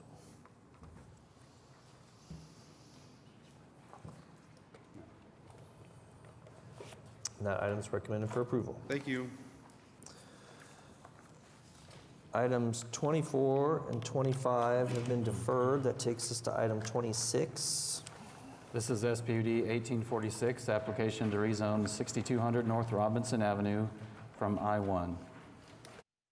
For the last time, David Box, 525 Northwest 11th Street, here on behalf of the applicant. This is a conversion of a previous hotel to allow for multifamily development. You started to see some of these several years ago. Typically, they're a really nice reuse of an otherwise difficult property to find a way. In fact, there's one right down the street across from my old office that was a Holiday Inn years and years ago, and now is they're micro units there. But we've seen a lot of them on Meridian, so it's becoming something that you're starting to see more and more. So We think this is a good spot for it. Great access to the highway right there at 63rd. You also have great access to dining and shopping that exists along Western, around Classen Curve and Nichols Hills Plaza. There are 2 TEs. We agree to TE 1. We're going to ask to add a TE, and we're going to ask to add a TE. Oftentimes when you see these multifamily, the parking requirements are really in excess of what is actually required. So we're going to ask that we add a TE3 to allow the ratio of parking to be 1 space per dwelling unit. And then with that, we're going to be able to provide more open space. So we would ask that TE2 then be amended to have 15,000 square feet of usable open space, with the TE3 being a 1-to-1 ratio. Happy to answer any questions. All right, Commissioner Powers, this is Ward 2. I don't have anyone signed up to speak. We actually discussed this quite a bit at our last meeting, and so the one thing that I asked for was more open space. I got that. I'm willing to make that trade on the parking, both because of our current thoughts about parking, but also, you know, with this type of housing, it seems less likely that there will be more than a car per unit, you know. So I'm very willing to make that trade. I think there's more need for the open space than there is for parking. It's a sea of parking already. So I don't have anything else that I need to add. Does anybody else? No, if not, then I just wanted to add that I'm okay. I think more green space will be good for residents that live there, but I brought it up once. I do remember reading the one letter of protest we had to do with overflow parking in another commercial property abutting this one. I didn't know what to make of that. I mean, given where that use is located. Yeah, I mean, and I that don't they think we have- can police parking because I'm looking at it in the aerial thinking that there is considerable commercial in the area. We don't know exactly where the parking's coming from. I just wanted to take a minute to talk through that. We are lowering the parking minimum in that. So we're kind of going in the opposite direction of the concern. The use, the Oklahoma Housing Finance Authority is not really located in a place where I think that there was overflow parking from this use to that use. It's hard for me to imagine. I can't think of the last time this place looked like it was even halfway full, let alone fully full, as its Sure. current use. Sure. So I'm okay with the trade-off. I mean, if anybody else has My concerns guess to is maybe express, it's do, but a conference or something, and rather than overnight guests, that's just a guess. Oh, like a conference at the hotel maybe had come along and Yes, in fact, I've been to a CLE at that hotel,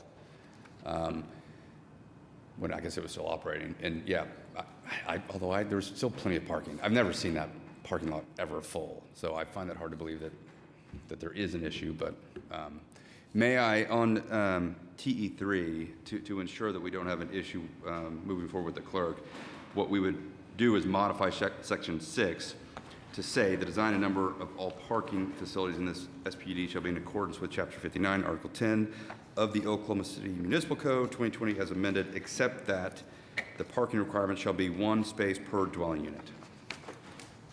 The number specified in this, and the clerk wants to make sure the words that I say at this microphone are exactly what happens, and sometimes I fail to do it properly, and if Caitlin Sarah's has a good with problem. that, I'm good with that. Did we talk about signage last time? We did, didn't we? And it still says per code. Is that really what it needs to say? on signage, Yeah. I mean, there's not going to be a need for signage. we have a new sign code. Fix all the problems. No. I was told. I mean, What? we're adjacent to a highway, for one thing. Yeah, but we're a base of R4, right? Or we? Yeah, we're a base of R4. So, yeah, there's not going to be any billboards There won't allowed. be any billboards. Just pole signs. There's already a giant sign out in front of the thing that probably ought to be taken down. I don't think R4 would, I mean, it's R4. So taking the sign down? You keep saying that like I should be comforted by it, but I think you should be. I would like to see the signage restricted. Restricted to what? No EMD. No, with no EMD. No, yeah, no EMD would be I don't think good. it's even allowed. Yeah, no EMD, no EMD. So nothing in excess of, 15 sign code. feet.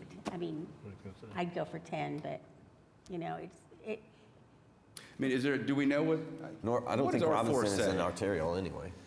Is it? Mr. Butler, I know we spent all week discussing sign regs, but let's dive in there one more time. This time you're not under oath. So, do we know what R4 says as it relates to signage? I thought we had the cool sign calculator. Yeah, bring that out We again. do. We could pull Bust that out the out. calculator. I know I enjoyed it last time, so if we could fire that up again. It depends on what North Robinson is as far as type of street, right? Right, yeah, it depends on, so obviously Robinson and the interstate, well, it's bounded by 3 streets in this case, so, yeah, I don't have the height on, off the top of my head, but we can look it up if we need to right now. let's do, because the fact that it has that highway frontage is problematic if we're talking signage. There's just no need for that. It's not With for the this base kind being of use. R4, I don't think they can do a billboard. Right, they can't do a billboard. You for sure cannot do a billboard. Yeah. I understand that, Okay. and let's not just think about it. Let's know the answer, shall we? We shall. Who's going to do it? So you're most concerned about, Isn't that your job, David? You have to know the street frontage distance. How much street frontage? Talking are you most concerned about 60 the second. Broadway side or the other sides? All of it. All of it. What is the AI sign calculator looking for? I mean, for this type of a use, a nice, small, ground-mounted monument sign that's Mr. not Zidzel, lit up, Through the miracle of cellular data, has discovered that 12 feet in height and 100 square feet in area would be the max. I'm good with that. Well, that's what the code says. So Okay. pursuant to the per code, that's what you'll Okay, get. I'm good with that. I got 11 feet. And there will only be one of them? There won't be more than one? One side, 12 feet in height? One side. How 100 square 11 feet? feet, I You think. raise We're an going to interesting. actually say that Yeah. in the Yeah. SPD? No. Yes, We're we going to say are. per code. We want to support the code and the effort of all the staff and volunteers that gave their time, effort, and evenings to ensure that we have a sign Yeah, code. I don't want there to be a According question about it to the later. handy dandy Fine, we'll sign read it one side. calculator. Per code, except there will be a max of one sign. But you raise a good 200 point. We are on Broadway Extension, Broadway which side. typically is where you would expect to see a billboard. Sorry. No, never mind, no billboard. Max of one freestanding sign. Let's not confuse an attached sign. So per code, except a max of one freestanding sign. Pole sign? Is that what we're talking about? Whatever the code says. This is, I think, an absurd Well- dive into a brand-new shiny sign code, so. Well, I completely freestanding disagree with that. We're yeah. doing an Full SPD, sign let's do or it right. It could be either Or a one. So monument. they could go a little bit higher if they have a monument sign. Pole signs are, Pole sign's 11 foot, I think is what the calculator says. right, so if they, I'm sorry, I didn't hear the discussion. We agree that it shall be per code, except that one freestanding sign shall be the max. I like it. I do too. I'll let it slide. If there's no further discussion, I will move approval of item number 26, SPD 1846, with the limitations on the signage and the 3 TEs as read. I have a motion from Commissioner Powers to recommend the item for approval subject to the TEs and the amendment to the signage. Oh, I'm sorry, this is me. Yeah. And yeah, ground sign that goes to 12 feet. It's been seconded by Commissioner Newman. Please cast your votes.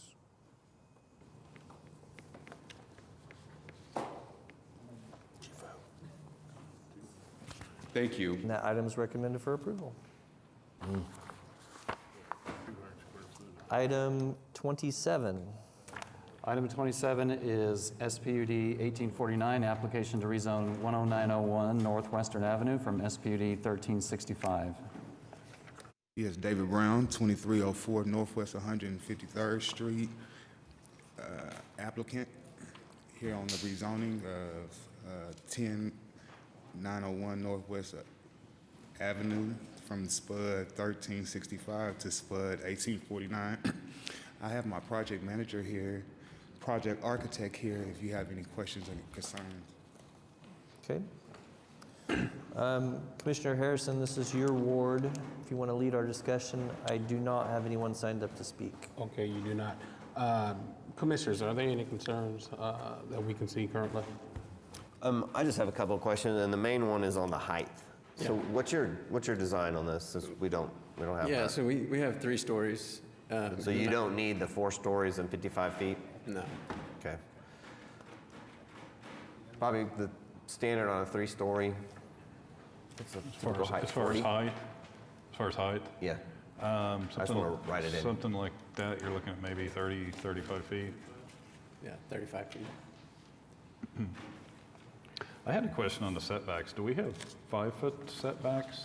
On the north and the south. On the north that's what and the he's asking south? for. I mean, we're talking 30, 35 feet on 5 foot off the property line.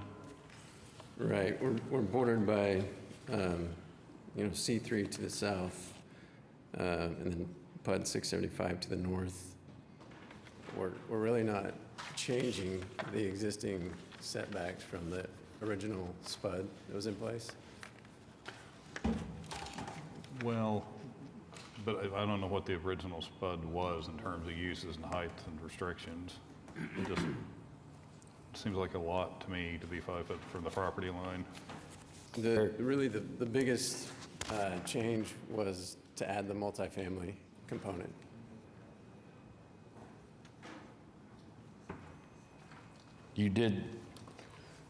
There is a note through fire that says that a fire department turnaround will be required all the way at the west end. Did you know that? Yeah, we just submitted, and that's my apologies, I've been out of town, so we submitted a revised site plan. Okay. I think yesterday, there you go. There you go. Yeah. That's better. Yeah.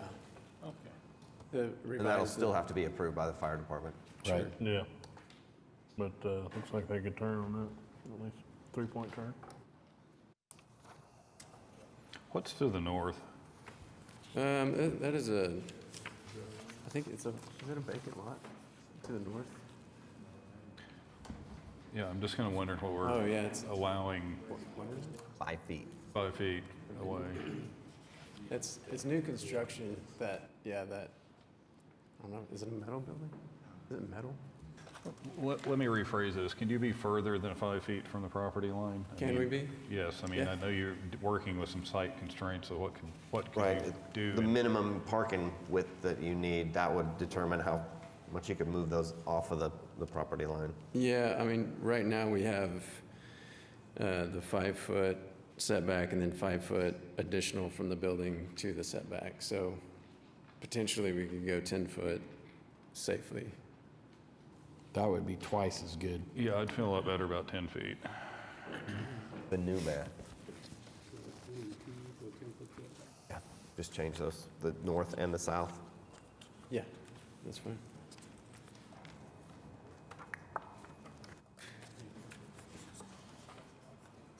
Height, 3 stories, 35 feet. If the applicant is amenable, I will move for approval of SPUD 184. I had one more thing. Oh, go ahead, I was just- sorry. What are you doing about landscape? That has not yet been determined, but obviously, grassy areas and whatever's required by that what's governing the C3 district there, or zoning, sorry. Yeah, listed per base zoning.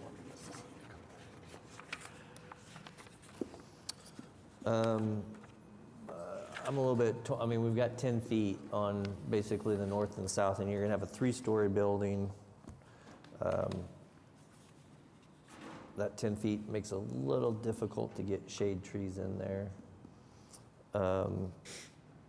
But I don't know, I can't recall off the top of my head what code requires on those, in that landscape buffer. There. And he does have the property between the 2 front buildings and those back buildings do something with in the open space.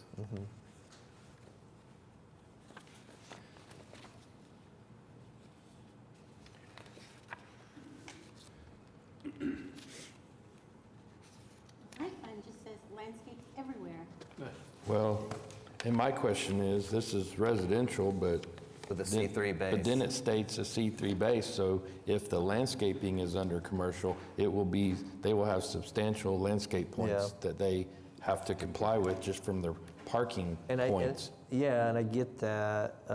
My concern is that I wanted to verify what that is on the north and south. Like they're because gonna if have to we're- cramp if we're some only trees in there. requiring a 10-foot buffer, Then they won't have enough islands to get it in. yeah. Considering that the property to the south is C3, I mean, is a landscape buffer typically required? C3 to C3. Yeah, C3 to C3, It's probably gonna be pretty minimal. right. Yeah, if anything, Yeah, but nothing, the yeah. concerns about the number of landscape points that they're gonna require. What require you to do. If Just you on can. your site. We're just trying to keep you from having to have a problem of planting something that's not really plantable. I mean, can we, But I mean, here's the It's thing, I mean, maintainable. it's C3 base, but you're still zoning it for multifamily. You're still having people live here. Right. And they need some quality of life. They need, shade and so. I think I'm starting to A lot of understand. trees. Right, but I'm starting to understand kind of more of this process, that this is an entitlement to get a spud.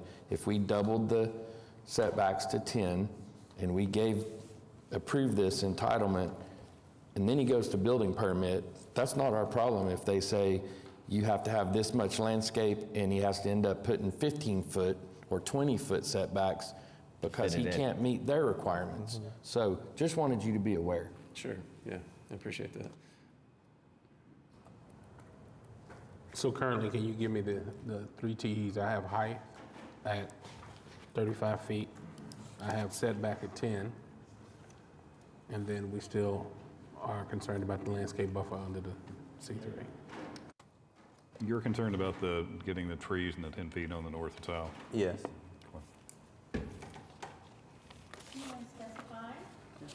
How many foot separation? Well, I was hoping to get confirmation on what the code requires to. Do you have that handy? Landscape, what's the required landscape buffer on the north and south boundary With a C3 base. with the C3 base?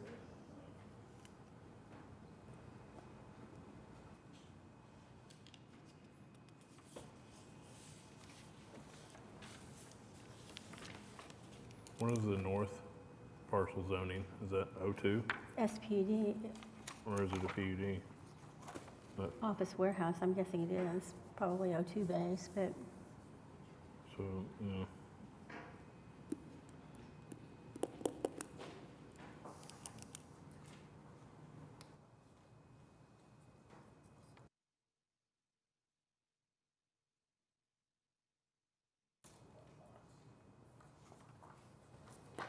Morse code.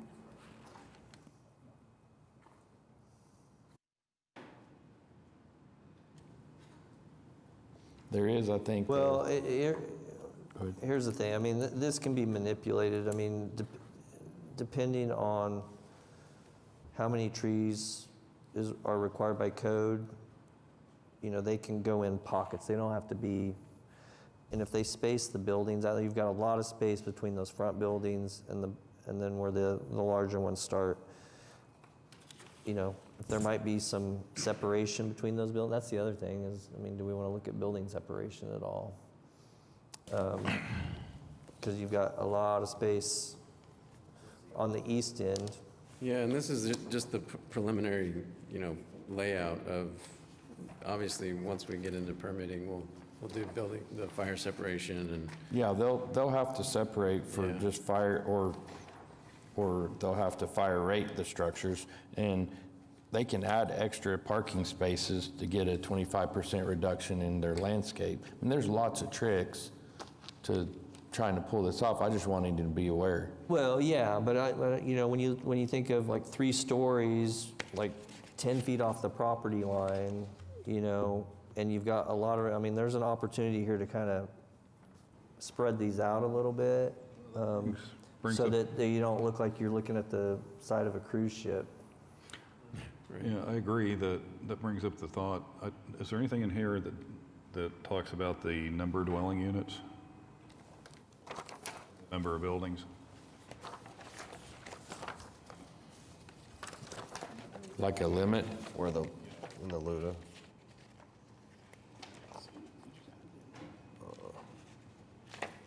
I mean, because in theory, you know, to your point, Nate, you could spread the buildings out. 20.1 per acre.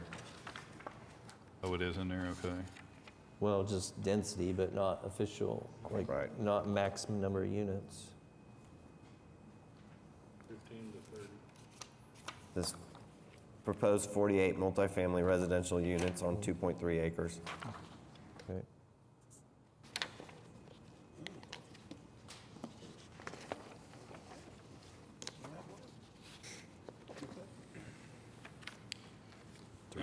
I don't know how accurate this is, but just quick look up, it says no minimum on the landscape buffer from C3 to C3. No site-proof fence is required. I don't know. Agree. So C3 to C3, no landscaping or screening requirement. R4 to C3, no landscape or screening requirement. The only requirement would come in as if you were C3 next to R4. Okay. Which is the west side.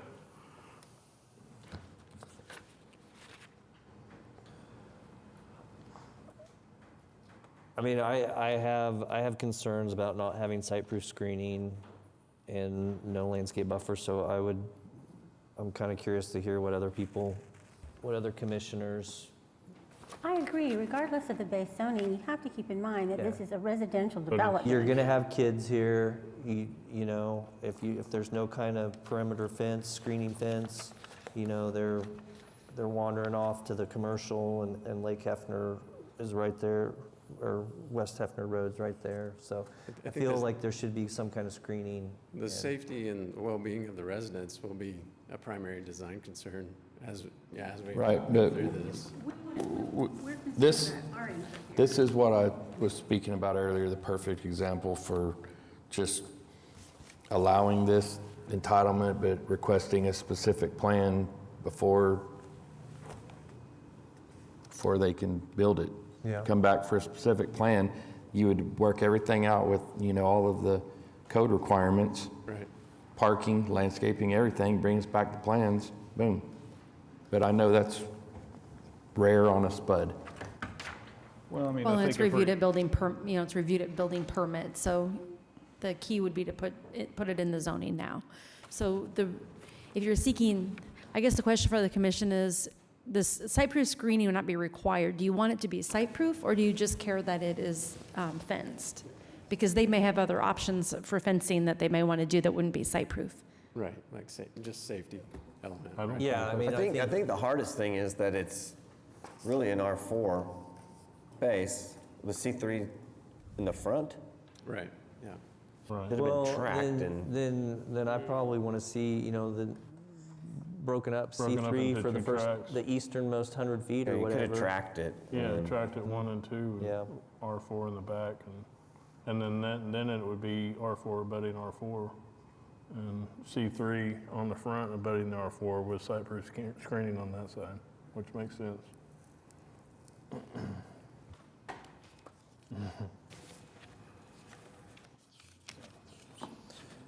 I think we need to see this back, one way or the other. Yeah, I think it's not fully cooked yet. So I want to see it come back. I want to see more on screening, landscape.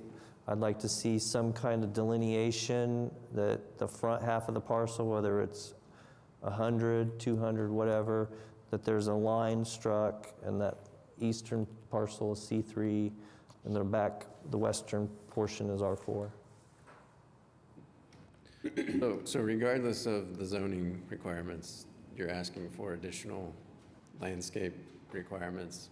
Yeah, because it's an Beyond. SPUD.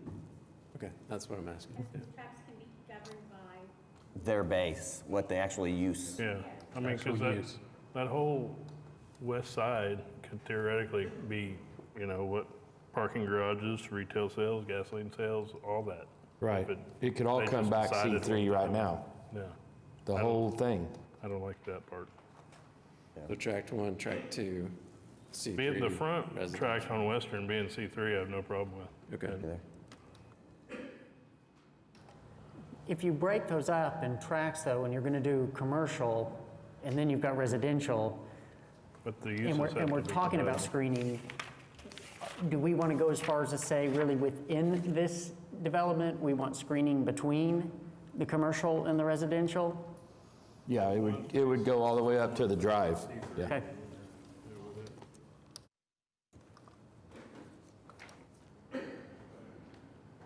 So my question to the applicant is, how much time do you need?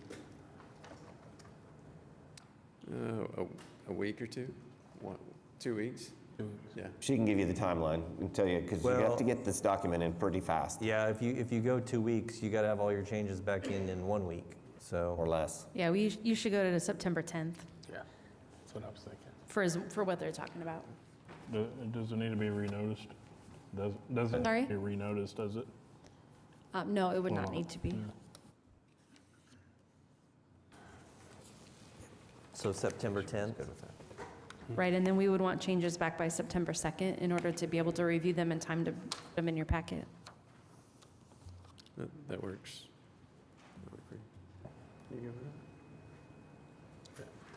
Thank you, Commissioners. And you're good with that, September 10th? Yeah, yes. Okay. We'll make a deferment. We would, yes, we'll just defer this item until September the 10th. A motion from Commissioner Harrison to defer the item to the September 10th meeting. Seconded by Commissioner Newman. Please cast your votes. That item's deferred. Thank you. Thank you.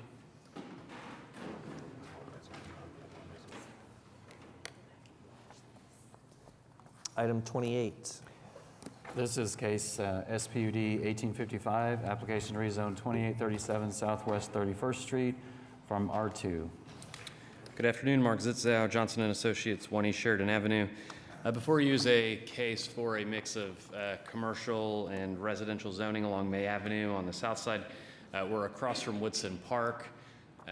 One thing I note is, while it's R2 today, if you go up and down the section of May, and you can see it reflected on the zoning map, there's a significant amount of not just commercial, but also industrial and heavy commercial. You can see the C4 zoning on the south and the industrial zoning across the street. We haven't received any protests or phone calls. We did work with city staff on some revisions to this. We have 1 TE that we are in agreement with. And so what I handed out, much as Councilor Box mentioned, we want to make sure that the city clerk gets exactly what they need. So we've printed out the technical evaluations just to keep us all honest and on the same page. So we agree with TE1 that's listed in the staff report. We then pick up at TE2 where we're asking to add 3 TEs. So TE2 would add, if developed as residential, for a 5-foot setback, and then 20 feet if developed as commercial. Adding TE3, if developed as commercial, the building shall be oriented to front South May. And then TE4, we're going to replace Exhibit B with the attached conceptual site plan noting the proposed setback changes. And we did show the building now orientated toward May Avenue. And so I have a copy. I'll also give that to staff so they have one. But happy to answer any questions, but we would ask for your approval. All right, Commissioner Milner, this is your ward if you want to lead the discussion. I do not have anyone signed up to speak. Okay, and I got to visit with the applicant, and the newly proposed TE3 was my request, and I appreciate you coming with that in writing. Thank you. I just want to point out that having driven this stretch a couple times, primarily all the commercial on South May is facing South May, and I just asked if it gets developed as commercial, that we keep that continuity along South May. And thank you, and I'm assuming, because you've written it, your client is okay with that? Yes, sir. Yeah, okay. Just want to make sure. I didn't have any other concerns, commissioners. Any other questions or comments from commissioners? All right, I think we're ready for a motion. Okay, I would move we recommend approval of SPUD 1849 with the 4 TEs as written, as provided and written. All right, I have a motion from Commissioner Milner. Sorry, what else do you need? I'm sorry. Are the TEs actually written down here? Those, you haven't seen those, so those might need to be Read in. to the record. You want me to read them? I read them in. They were submitted in writing. You already read them? Yeah, he did read each of them. Yep. You want me to read them again? I'd be happy to. Okay. All right, so we have a motion from Commissioner Milner to recommend the items to City Council, subject to the TEs provided and read in to the record. Seconded by Commissioner Meek. Please cast your votes.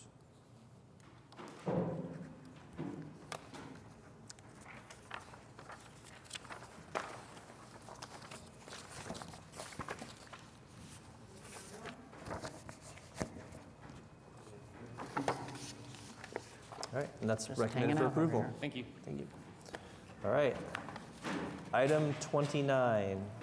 Item 29 is SPUD 1852, application to rezone 228 Northeast 14th Street from R1.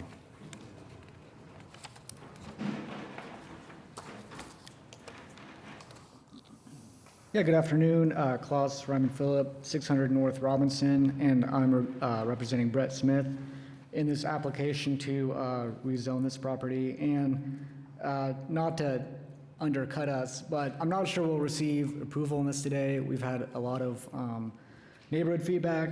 We've had meetings with the neighborhood, met with some of the planning commissioners, but we just received the staff report on Tuesday, and we feel that this is an appropriate development, and we felt that we could make our justification for it and receive some feedback from both staff and planning commissioners, so we can find a way forward to get this spot approved. And in a nutshell, what we're planning on doing is developing the site with 2 individual fourplexes with parking in between based on the staff report. It conforms with all the comprehensive plan kind of regulation guidelines. We have 1 parking space per bedroom, basically. We're intending on these to be 1 bedroom units. And really our approach on the design for this was to seamlessly integrate into the fabric of the existing neighborhood while providing additional housing opportunities. And the way we accomplish this is by splitting these 2 into individual buildings.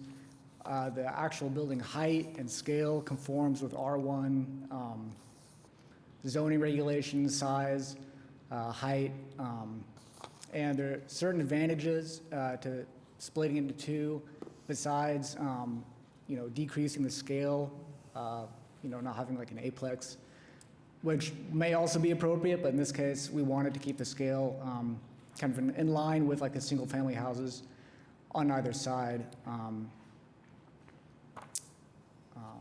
But also it allows you to finance it in such a way that someone applying for a first-time home loan could finance it with an FHA loan, and it makes it more accessible from an ownership standpoint. The client himself is looking to finance it this way, and it makes it accessible for someone to build wealth without being a big commercial developer, for example. So, we feel that, kind of it's appropriate for the area, that it kind of meets the scale and density and parking requirements, and just open it up to questions, maybe hear some neighbor feedback, and I'd love to answer, any questions you have. All right. Commissioner Powers, this is Ward 2. If you want to start us off, I've got 5 folks signed up to speak. Oh, it's Christine. Oh, I'm sorry. You're right. I was All gonna- right. I was gonna let him run Commissioner with it. Harrison. I was going to let him run with it.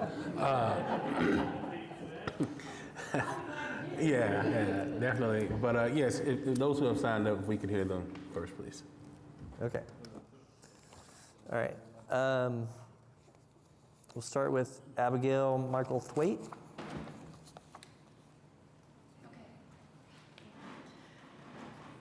Hi. I'm really bad at public speaking, but I'll just look at you guys, and if I can't get through this, I have something written out. But, okay. Hi, I'm Abigail Micklethwaite. I live in Clawson, Northwest Highlands Park. I'm going to ask you guys to respectfully not pass this. How many of you guys know about the Harn Homestead? You guys all are familiar with the Harn Homestead? How many of you guys been there, took your kids there? Harn Homestead is part of our neighborhood. The parking lot that I look across, I live on 16th Street and I look across, I can see the barn, and it is part of our neighborhood. This neighborhood is, I mean, I know you guys know Oklahoma history, but you know, it's steeped in our history. It's, the Harn Homestead was part of the land run. He was appointed by Harrison to do land disputes. The irony is not lost on me here. But, you know, many people lived in this neighborhood. It was built for single homes, and Harn himself owned these parcels, and he gave them out to do single-family homes. And the homes were already up for the National Historic Places. We're trying to get into that. And the houses, the neighborhood is just such a wonderful neighborhood in terms of the community. As you can see, we have 5 people here. I know you guys, we had some people up here before, and you guys were like, hey, you guys should have come out before the zoning. Well, we're here. We're really here. And we're saying, please don't do this, because our neighborhood is very important to us, and it's very important to Oklahoma. It's very historic. If you go there, you can see the houses have the porches, and people sit on the porches. The kids, they run back and forth. I was walking with a neighbor the other day, and kids were running across the streets, and he said, this is just like it was in the 70s and the 80s. And I understand, you know, coming in to get for development. Absolutely. We have 24 lots. We have zone R3s and R1s. Those are for multi-use, the R3s. The problem that I have is that these developers came in and, I quote, they looked at R3s, but they were not, and I quote, reasonably priced. So they said, okay, we don't want to pay for an R3, let's just get an R1, come here and rezone it and put 8 units on. And it's just, again, I heard you guys speak to the zoning. The zoning is there. It's an R1. So why rezone it to something where you have 2 buildings on a tiny lot? And I know you guys have gotten a lot of letters, and I'm not going to speak to the letters, but I'm just recalling what you guys said. If you knew the property going, you said when in the real estate, people should know what they're getting into. One of our neighbors in our group chat said, you know, hey, she did that. She did exactly what you guys wanted. She bought her house in this neighborhood, knew that the empty lot was an R1. Okay, she put up her money, first home buyer, and then what happens? They go try to do this, I'm not gonna say land grab, but I don't know what else to call it. They don't wanna get an R3 because that's too expensive. They get the R1 and put right up next to her 8 units. And you know, with 8 units, there's gonna be, you know, probably 16 people there, cars. I'm just saying, it doesn't seem fair for a community that, you know, when you buy into this community, you buy into a lot of, to upkeep our Oklahoma history, Wow, I am speaking really good here. Okay. Upkeep it. For example, I just had to spend $14,000 because my house from 1917, all the cast iron sewers were gone. I mean, the people who buy into this buy in to continue to upkeep part of our history. And Get about 20 Sorry. seconds remaining. oh, how much? Yes. Okay, so I pretty much said everything that I wanted to say, but also, I mean, this sets a dangerous precedent because there are 24 lots. What happens to the, again, in their response, they said, oh, no, everything's individual. Well, what happens when the next developer comes in here? I mean, if you're going to grant, I just want to say one more thing. What makes these developers so special that when the next person comes in and says, okay, Clausen Heights, let's do another R1 land switch, are you going to tell them no? Like, at what point do we say our zones are our zones for a reason, and it's a single-family home neighborhood that is steeped in our Oklahoma history? And thank you very much. Thank you, Ms. Micklethwaite. Kay Bennett? We were going to go in a different order, but that's okay. Mine's all scribbled around, and I echo what Claus says. We just got the staff report, and what I'm going to talk to is totally new information. Before you get started, can I have your name and address for the record, I'm please? sorry. That's I'm okay. Kay Bennett. I'm at 233 Northeast 15th Street. Thank you. Okay. So I am just jumping right into it. I got all kinds of pretty words about the Oklahoma City urban medium, all that, and the established community character, and Abigail's already told you about the history, so I'm jumping right into this. In the staff report, under architectural, it mentions the history, and that this was new information to me, that it's actually Clausen North Highland Park up for National Historic Register as a district. That is not about the architecture of the houses or the people who lived in the community. It is about the, okay, so the staff report mentioned a 1992 final level survey, but there's another one that was done in 2023. It's 95 pages, that's why I don't have this. I was digging through this at midnight last night for the first time trying to figure it out.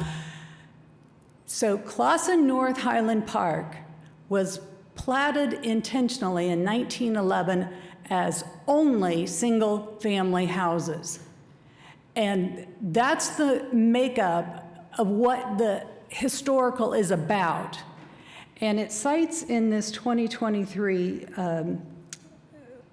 intensive level survey that the new houses built on 14th Street, they're at the end, they're to the west, okay?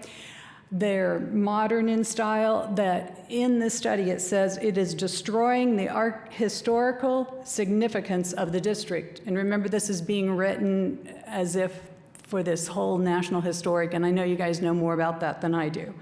But anyway, a SPUD was used to approve, well, a SPUD was applied for and it got approved to allow those houses to be built. So what concerns the neighborhood is, we were told that each SPUD is looked at individually and there are no precedents set, but each SPUD one by one, and that's why we talk about the precedent of this one and the next one and the next one.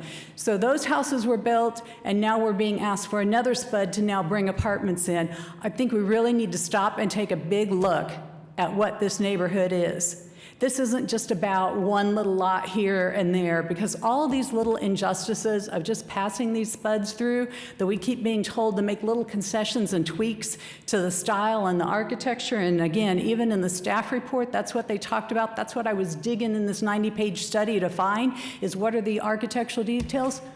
Well, that's not about houses in Clausen North Highland Park. It's about the plat of the community as a single-family resident. It's not like other historical, neighborhoods. Klaus had written that in his thing. It's not like Plaza District. They've built beautiful houses there, and they actually work. But we're on the northeast side. It's different.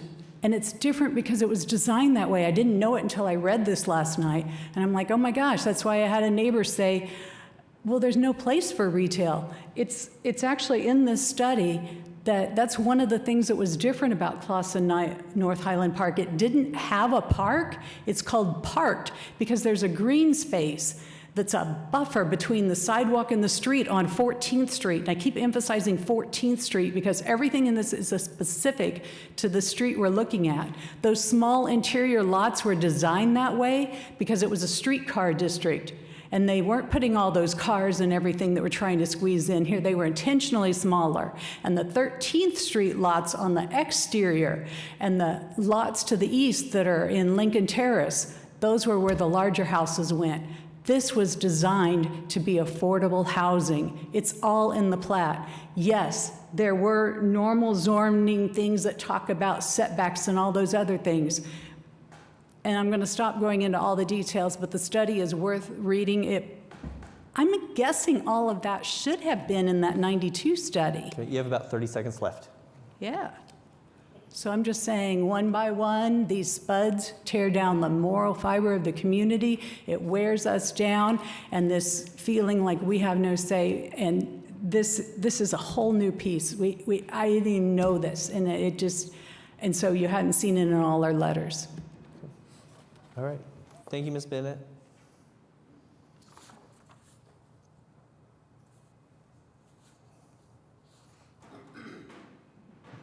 Is it Hannah Gorgensen?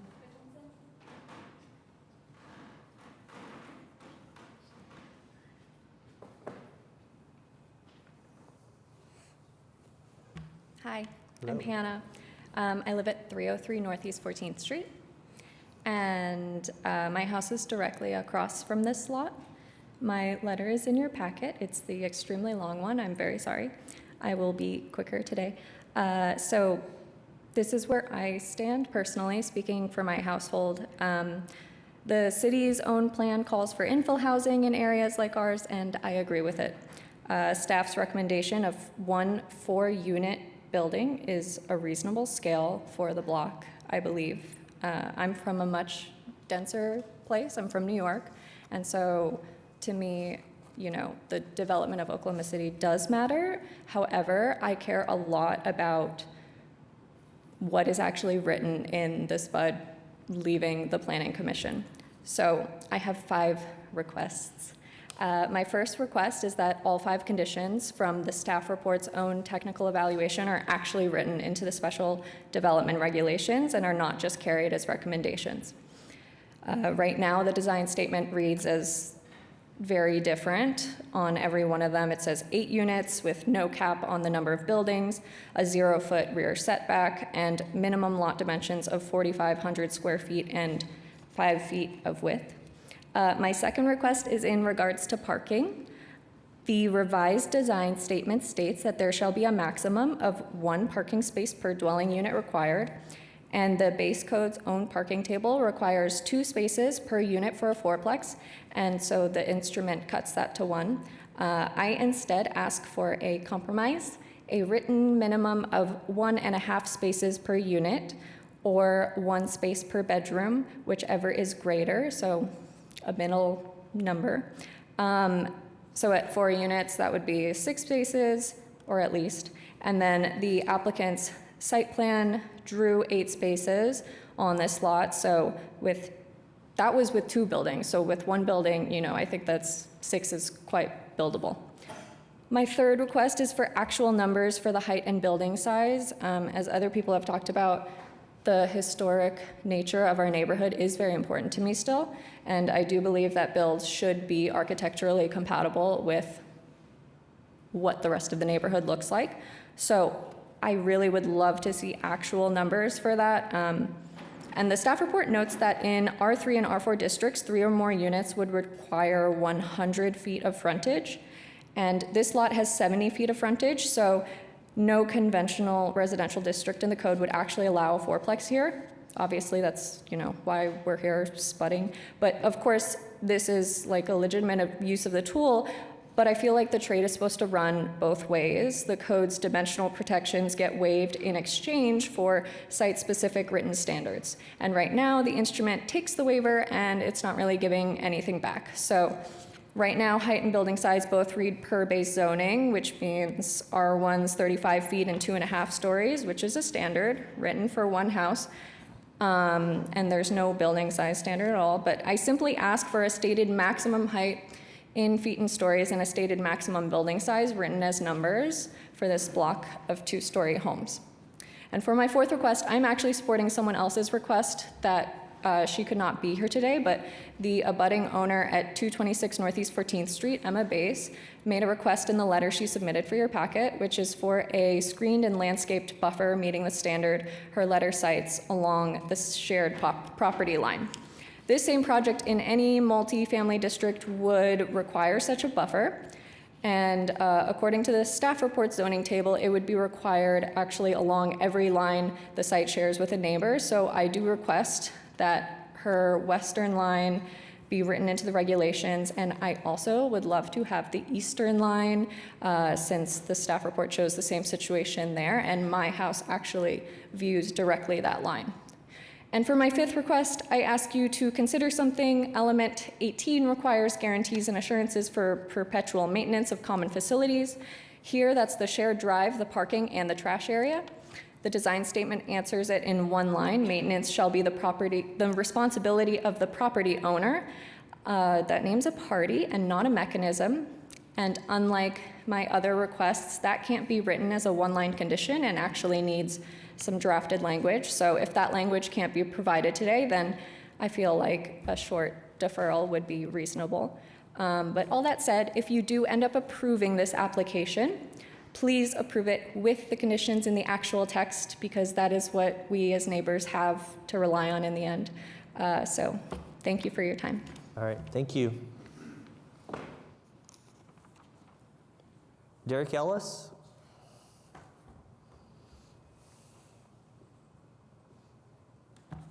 Good afternoon. My name is Derek Ellis. I live at 214 Northeast 14th Street, so just to the west of this proposed development.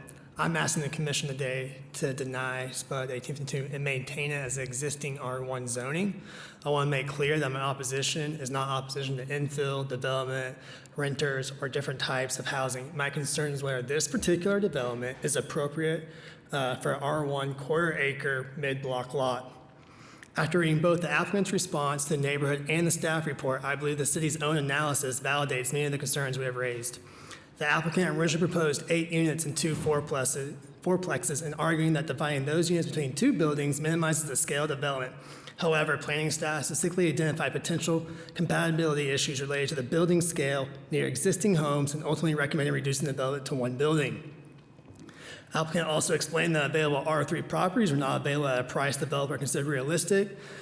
The response further explains that the fourplex structure was selected in part because the developers intended FHA financing and investment strategy. I don't criticize the developer for considering economics or financing, but I don't believe economics or particular investment should determine the appropriate zoning of a property. The question would be whether the requested zoning is compatible with the surrounding neighborhood, not financing. The applicant states that vacant R1 lots along Northeast 14th become too expensive for single-family development, and suggests those economic conditions will only become more prohibitive in the future. I respectfully disagree.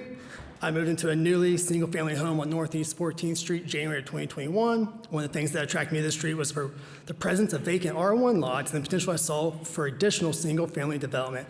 Mine is not the last example. Other new single-family homes have been constructed in our neighborhood more recently. I recognize that current construction costs, interest rates, and property values can make development challenging, but economic conditions change. I don't think we should make a permanent land use decision based on an assumption that today's economics will continue indefinitely, or that these R1 lots will never again be economically viable for single-family development. None of us know the economics of developing these properties in the future, but what I do know is that economic conditions are temporary, a zoning change can be permanent. Once an R1 lot is rezoned, we don't get the opportunity for future R1 development back simply because economic conditions change. I also understand the applicant's response that each SPUD is evaluated individually. I recognize that approval of the SPUD would not legally require this commission to approve another SPUD in the future, but individual decisions collectively establish a development pattern. If today's economics become the justification for converting to converting vacant R1 lots to greater multifamily density through individual spuds, the same argument can be made for other vacant R1 lots. Over time, a series of individual decisions can materially change the character of the neighborhood. And on the issue of compatibility, I think the staff report is particularly important. Staff notes that this is a mid-block property that a single-family home directly abuts the property, that's Emma's house, and that Northeast 14th Street consists of a mix of single-family homes, vacant resident lots. Staff further state that this proposal is more consistent with R3 or R4 development. There's also a historical compatibility issue. The Classen North Highline Park District has recently been nominated for the National Register of Historical Places, and staff specifically states that new construction can affect the character of the surrounding properties and districts. The report identifies setbacks, placements, roof form materials, and important elements of compatibility. Finally, I want to address parking. The applicant stated Ryan is willing to amend the SPUD to require one off-street parking per bedroom. I would ask this becomes a minimum of 1.5 parking spaces per unit or 1 space per bedroom, whichever is greater.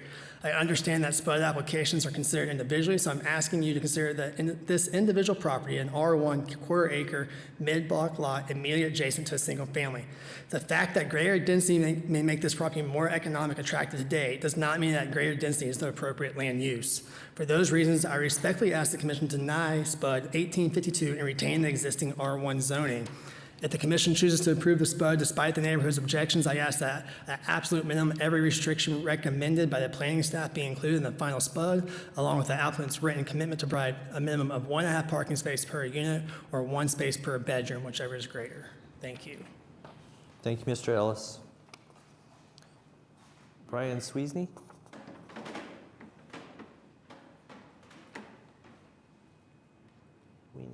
Thank you for your patience. I didn't realize we were going to have so many people talk about this today. My name is Brian Sweeney. I'm at 325 Northeast 15th Street. I'm here to speak against SPUD 1852, the rezoning request for 228 Northeast 14th Street. I want to start with something I noticed in the applicant's own written response to our neighborhood's concerns. I think it makes the case better than we can. Point by point, it admits that the rezoning is built to solve the developer's problem and not the neighborhood's. First, the character argument doesn't hold up. The applicant points to Heritage Hills, Mesta Park, and Paseo as proof of mixed multifamily is traditional in OKC's historic neighborhoods, but these are citywide examples. The applicant also says that these buildings are designed to read no differently than a single-family dwelling. If that's true, it actually proves that the aplex isn't necessary.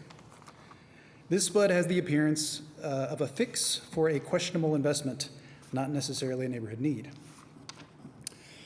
The applicant says he wanted this lot, because it's wider than typical since the R3 lots he wanted weren't for sale, at a rate that was realistic. Essentially, the zoning needed didn't exist at the price he wanted to pay, so he's asking the Commission to change the zoning instead.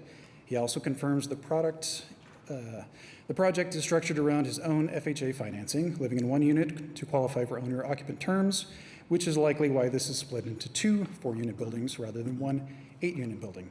As a real estate investor myself, I can sympathize with the cost of the land around that area, all those lots, which is why I have not bought them myself. I'll note that financing isn't a valid zoning consideration and that this is not the Commission's job to evaluate land use, that this Commission's job is to evaluate land use compatibility, not an applicant's personal finances. This is fair. So let me speak precisely about why it matters here. I'm not asking you to police how this is paid for. I'm pointing out that the shape of the project, 2 4-unit buildings instead of 1 8-unit building, was determined by loan limits, not by what fits the block. When a project's physical form is a byproduct of financing rather than the response of the neighborhood, that's directly relevant to whether it belongs at all. In the staff report, city planning staff independently reviewed this application and concluded that the proposed project is more consistent with the R3 district or with the R4 district than with R1. Staff reached the same conclusion we did. This doesn't fit R1 character. It's higher density dressed up as a SPUD. Staff recommends cutting this project nearly in half, 4 units instead of 8, 1 building instead of 2. I expect to hear that the staff already solved this problem with those conditions, and that continued objection is asking you to overrule your own technical reviewers. It is not. I request that you look at what the staff's own numbers actually show. This lot is a quarter acre, about 10,890 square feet.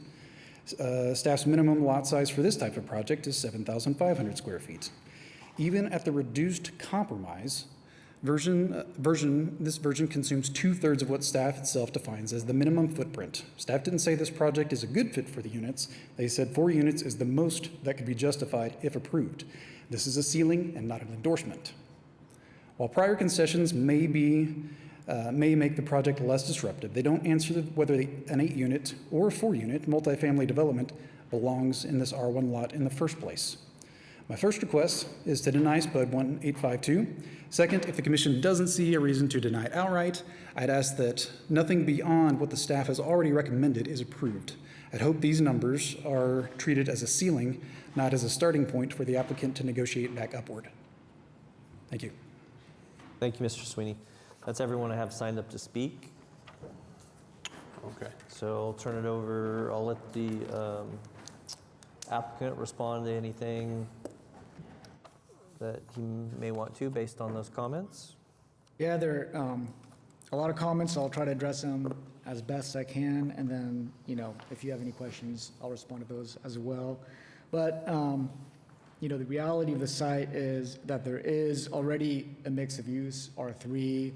I can't remember what was behind there. I think there was some R4. There's some SPUDs in the area. R3 behind, R3 in the same lot. And one thing that makes this particular lot unique is that it's 70-foot wide instead of the typical 50, which gives a little bit more flexibility on how it could be developed. And the other reality of this particular lot is it's vacant, and you can kind of see from that map above, there's a tract of vacant lots, along that row, which to me indicates, and some of the speakers have mentioned as well, that they might have been interested in purchasing those lots for themselves, but they're too expensive. And there is an economic reality that the lots are expensive enough to where it's difficult to build a single-family house, either for yourself or as a development, and make financial sense. As a matter of fact, there's a developer that did the same thing on the other side of Walnut, and to my knowledge, none of them have sold. I think they're just too expensive, and I think they're leased out. So there is an economic argument to be made, if these lots are to be developed and not stay vacant. Also in the vicinity, you've got OU Medical, you've got the Capitol. It's in a unique area, an urban area that there is housing demand. And I feel like, especially with the comprehensive plan, this is exactly the kind of infill I feel like the city would normally be promoting. And again, we're not demolishing a single-family house to develop this. We are, infilling a lot that is currently vacant. And, it's unique because it's a little bit wider as well.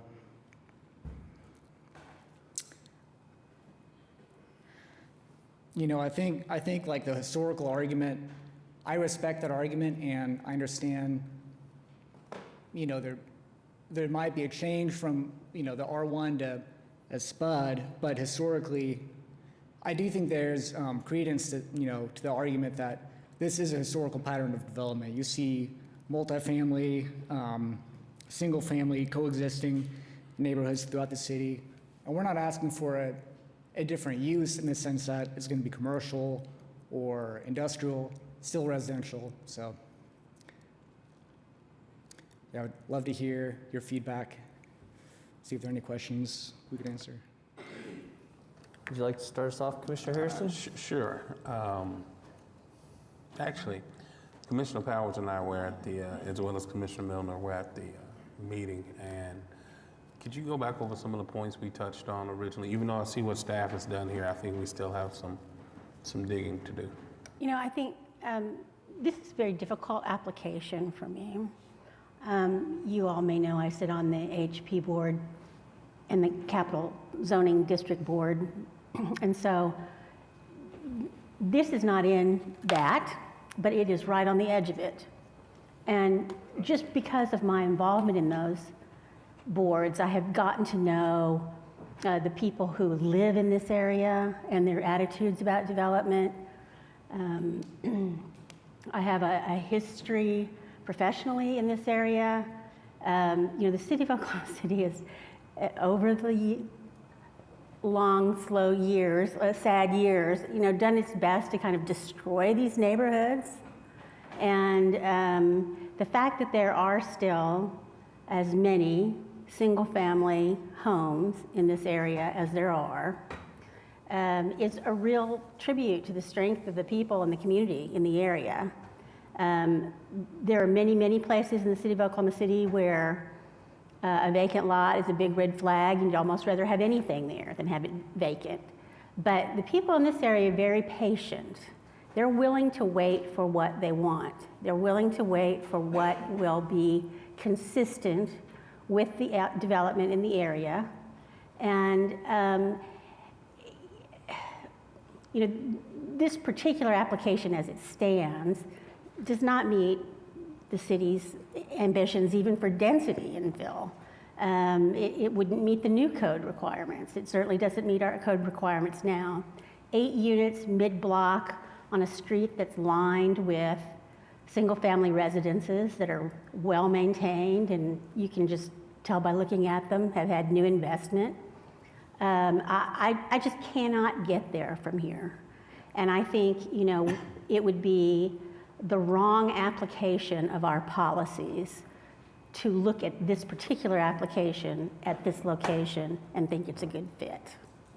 I get that the Capitol's there. I get that the Health Sciences Center is there. I get that, downtown's right there, Automobiles Alley's right there. But there's also, a highway that we plowed through this area that, separated it into easier pickings, I guess, for developers. And I think it is part of our job, certainly part of the job that I feel like I'm doing here, to protect these neighborhoods.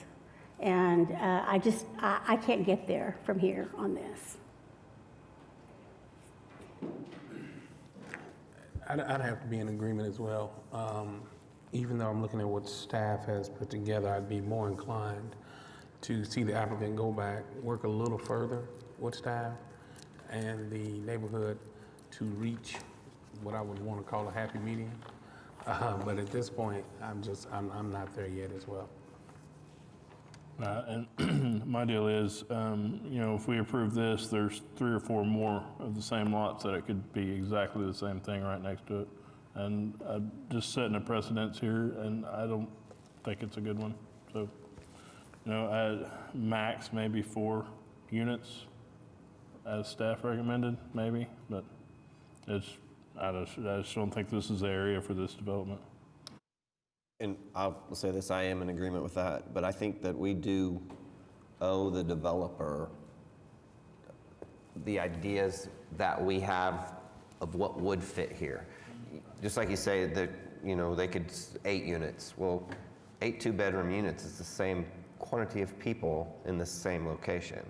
So I think we need to nail that down a little bit more, see where we are, to give the applicant a little better idea of where he can go to create a development that would pacify all of us.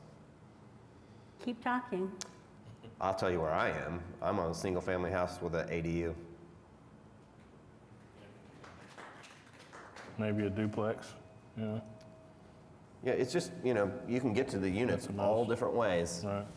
And to meet the character of this neighborhood on this block, mid-block, I think it would be a great location for a single-family home with an ADU. I agree. Yeah, I totally agree with that. Yeah, that's kind of the space I'm in right now as well. Yeah, I concur. I'm familiar with your project in Jefferson Park, and what size is that lot relative to this one? The one on Robinson, Yeah. and that one it's like a typical, similar to this, actually smaller than this, is 50 feet by 140 or 150. And that one's 4, is that right? It's a 4-plex, yeah. That's a great, I could see something like that here, but that's a corner, so you have, a Right. different configuration, but Yep. I'm in full agreement with, what other commissioners have said, and I think 4 would be the most that I would think is appropriate here, but I love the idea of an ADU in a single-family home. You can make that work. Yeah, it's not our intention to do anything that doesn't fit the neighborhood character, and that's why, we kind of designed it in a way, from the street, if you pull back and you look at it, if you're walking down the street, driving down the street, our intention is that the front building would read like a single-family house, essentially. You wouldn't know the difference between, the parking in the back and, from a street character standpoint, it wouldn't be different. But we've been kind of spitballing a little bit, I guess, on, we know there's a lot of pushback. We assume there'd be some resistance from the commission to approve it as shown. So we were kind of trying to think creatively, okay, what is like a plan B that might be more palatable? And one thing that we were thinking about is, because it is a wider lot, 70 feet wide, if we were able to split it in half and do 2 duplexes, each with an ADU in the back, we would be 2 units less overall, but each lot at that point would essentially be somewhat like an R3 lot, which is zoned on the lot, in the some of the adjacent lots already. And from a street frontage character, again, it'd be very similar.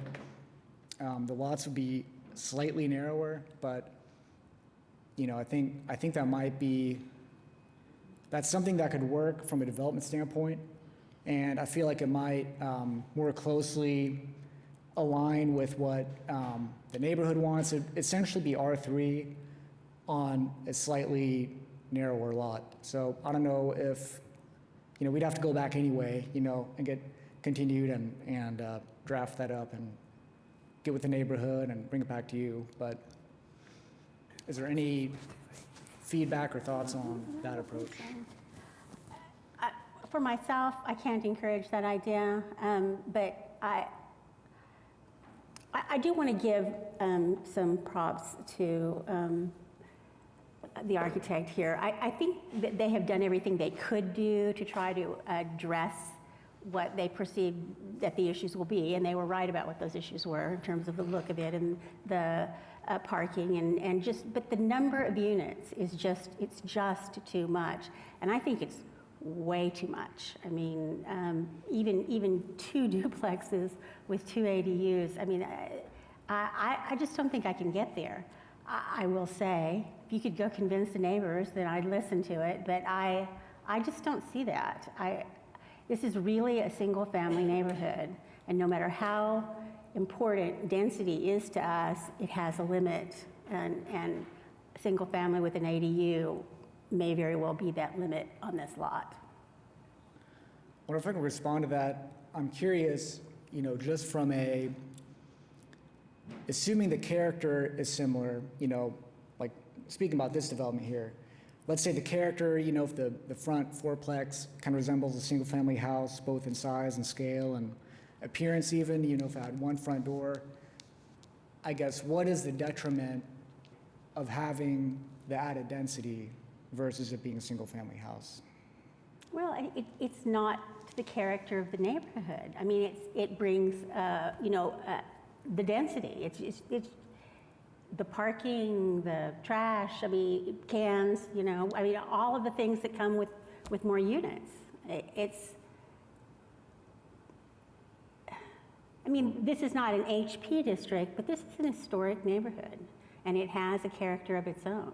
And I think, that deserves our respect and protection. I'll say this for me, and it's that I don't want to encourage it. I can't control how many people are going to be inside one single-family home. I can't control the ADU. I just didn't want to change the character of this neighborhood to that extent. And whether it looked like it, appeared to be, but if behind the front door was a quadplex, it's not what's next to it on either side. I think And that's if accurate. no neighbor came out and you guys, as a development community, wanted to start something new within this thing and the neighbors were for them, or I could get behind it a lot more. I just can't do it with the neighborhood that doesn't want it. and No, has for sure, seen new development and a direction of that new development, and they're not satisfied with what happened. I don't want to encourage more. Yeah, we're not trying to be antagonistic to the neighborhood, and Brett is planning on living in one of the units himself, so he would be a neighbor in the future as well. So, it's in our interest to not, we don't want to create enemies, I guess, and, we want to be, we want to take the neighbors' concerns into account. And yeah, at the same time, we want to push back a little bit on some of the, assumptions on why it would be detrimental to the neighborhood. But it sounds like, I understand, I appreciate the feedback. It sounds like potentially there's some support for some of the staff recommendations, the way they've outlined them in the staff report. I think they've mentioned possibly a fourplex. I'm not going there. I think maybe we just need to get back and take a look at what options we have for the development. Do you guys have any other feedback as far as the staff report's concerned, or staff recommendations, anything like that? I do want you to understand that that is the staff's recommendation, and you're listening to all of us, so know that there is a definite separation between what I'm thinking and what staff thought on this proposal. I think they probably tried to reduce it to some, but I couldn't even get behind that. Okay. I'll say, just because you're asking for feedback, setbacks are really important to me, maybe more so than others, because I live in historic, so. I agree with that, and we will confirm that our front yard setbacks match kind of the existing pattern of development. And one comment in the staff report talking about a 10-foot rear yard setback, that alley is vacated. So we're asking for a 0 rear setback, but we would still have 10 feet to the back of the property, if that makes sense, just because that alley's been claimed, basically. So just to clarify, you can kind of see it in the site plan. But essentially, so, well, yeah, yes, correct, I guess, yeah. So, yeah, we'll confirm it. Huh? Oh, yeah. Applicant would like to run. Hello, everybody. This is Brady Smith. I'm with BMS Homes. I live at 10013 Jamin Way, Oklahoma City. I'm a builder in this area. We've been building here for a little bit here. In this specific area, we've also, we've taken consideration what the neighborhood wants. We want development. We want to build something there. We want something that will cater towards the neighborhood as well. So I guess from our direction, and we gauge out the room, we get a pulse from you guys, we want something to happen there. So I'm still left, from a planning standpoint of like, what can we actually do? So like, I want to get hopefully a little bit more feedback. I know we said single family with attached ADU or with the ADU in the back. Financially and from a bill standpoint, it just makes it very difficult sell for us to move forward with something like that. But we would hopefully can meet in the middle. We have a 70-foot wide lot. I know we said duplexes probably wouldn't work on each side, but would a single family with attached ADUs, a single family with detached ADUs in the back be somewhat remotely something that you would approve? So like, we have one lot divided by 2, single family, ADU in the back, single family, ADU in the back. Just so for planning purposes, so we can try to see what we can come up with that would actually work in Are you this asking scenario. on splitting? On the 50-foot lot? I'm not following what you're saying. This is a 70-foot lot. 70-foot lot? What? So we'd have 35 feet wide. So 35, yeah. We're trying to hopefully meet somewhere in the middle, because we want something to happen here, and we want to have precedents for the lots that are going to be built later, and we want to develop in this area from here on out if we could. We do have R3 next door. We're trying to maybe meet in the middle here, but who's to say someone comes in and does a triplex next door that still is kind of, say it's a triplex doing 2 bedrooms, because it's by right, it's R3, and they get approved on that front. We're just trying to get something going with this development with each other, and hopefully you guys can meet. We've built on 30-foot lots here in Oklahoma City before, in Plaza District and other areas as well. I'll let you know that I couldn't support 4 structures on 35-foot lot. 2 on each 35-foot lot, because the areas that we release 30-foot, 40-foot lots, they're all like that. This is unique. it doesn't match the other homes in the area. So we're pushing towards one, it's just I'm trying to try to steer it. Are we pushing towards one unit or one building at least? Is that kind of where we're settling on? Because if that's the case, it's like, okay, well, can we encourage, we got to get something here. Like single family, it's very difficult from a financial standpoint to get it going. So it's like, okay, maybe we're conceding to a one structure. While you say that single family is very difficult to get done here, everyone else on the block is single family except for the end. A new construction standpoint. And the new construction is single family. They have not sold. That's so from a financial standpoint. He lives 3 houses down in a new house. Built in 2021, 2026. So we just approved Capital Medical HP, the redevelopment of the lot at 14th and Stiles on the northeast corner for single-family development. So half a block away. Like multiple houses Single family, on a single lot or yeah. custom house maybe? So, I mean, whoever builds in this neighborhood is going to do that because they want to live here, And yes, the cost of construction and land right now may be something that it doesn't make sense right now, and the market has to deal with that. But that doesn't mean that it never will, and it doesn't mean that we should be encouraging the disruption of the character of this neighborhood. Right. And in the my humble existing opinion. neighbors that have come here today have explicitly told us what they want, and I'm listening to them. And this is not an area that's, run down. Right. These homes are well maintained, and there's definitely investment going into them. You can see it. I would just ask, with all the extra 24 lots that are available in that neighborhood, to really consider and think about the future as well. We know the previous history of it, and we take that consideration, but also what is the future of it. And if it's high-end houses, maybe that's it, but somebody's gonna be trying to take that leap of faith. We've seen that done by other developers. It's not working out for him.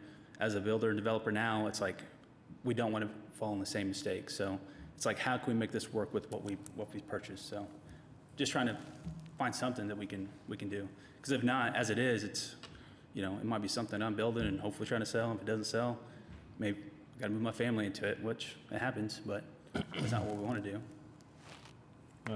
Hopefully they get on the Register of Historic Places. And the house to the south of this, those don't get built on these lots because that is terrible. I mean, it fits better there because there's nothing around it, but it would be terrible if those 4 lots ended up with a house like that on them in that neighborhood. It just doesn't make sense. The And then commercial the property? stuff- Is that a commercial property? The one on 13th. Yeah. Oh, the super modern one? With a pool? It's a commercial Yeah, property with a pool? we wouldn't try, we build in Jefferson Oh, I Park. know, I'm just, We try to I'm fit not to it. talking about your development, I'm just saying if this doesn't get on the historical register, that's a possibility that those R1 lots could look like houses like that, and that's a problem to me. But it's a totally different subject. So, R1, I think is where we're at. All right, I think you guys have the feedback that we're looking for, so I'm going to ask if you want to take some time to go back, make some modifications. How much Klaus, I know time? you said you're traveling, so how much time do you need? Yeah, I'll be gone for the next commission hearing, and I think we need more time anyways, so September 10th. September 10th? Mm-hmm. So if we're ready? I would like to make one last comment, though. We love our old homes, lead pipes and all that we replace. I just want to add, we love our old homes, but it also put a lot of weight in what makes a neighborhood, and it's the people that live there and that work together. Thank you for showing up today and being a part of the process. You're learning a lot. But definitely continue to work with the developer. I know you guys continue to work with the neighborhood and try to get something a little bit closer into line with the neighborhoods will support, because at the end of the day, that's what makes a strong, healthy neighborhood. So just to the neighbors, thanks for being here today. Okay, with that being said, I move we defer item 29, which is SPUD 1852, to September the 10th. All right, I have a motion from Commissioner Harrison to defer the item to the September 10th meeting.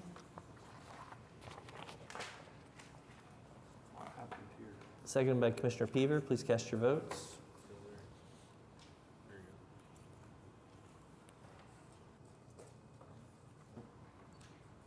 Buffering, there you go. And that item is deferred.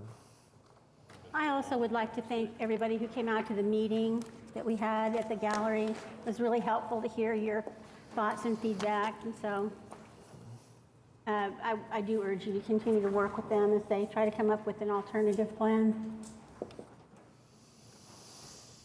Okay, that brings us to item 30, which is the last one on the agenda. Oh, thanks for saying Item 30 is case last. SPUD 1851, application by Casa Lotus Ventures to rezone 1644 Northwest 15th Street from R2. Hi, y'all. We're a fan of fourplexes here. I'm Sam Day. I'm an architect representing Rocky Chavez and Brady Smith here. We are looking at a lot right on the edge of the Plaza District, a quarter lot, that we would like to build an 8-unit building. We're across from a 82-space parking lot that we have an agreement to lease 9 spaces from the owner of that parking lot permanently. And we plan to maybe do some light commercial on the corner, since this is sort of part of a busy commercial district in the city.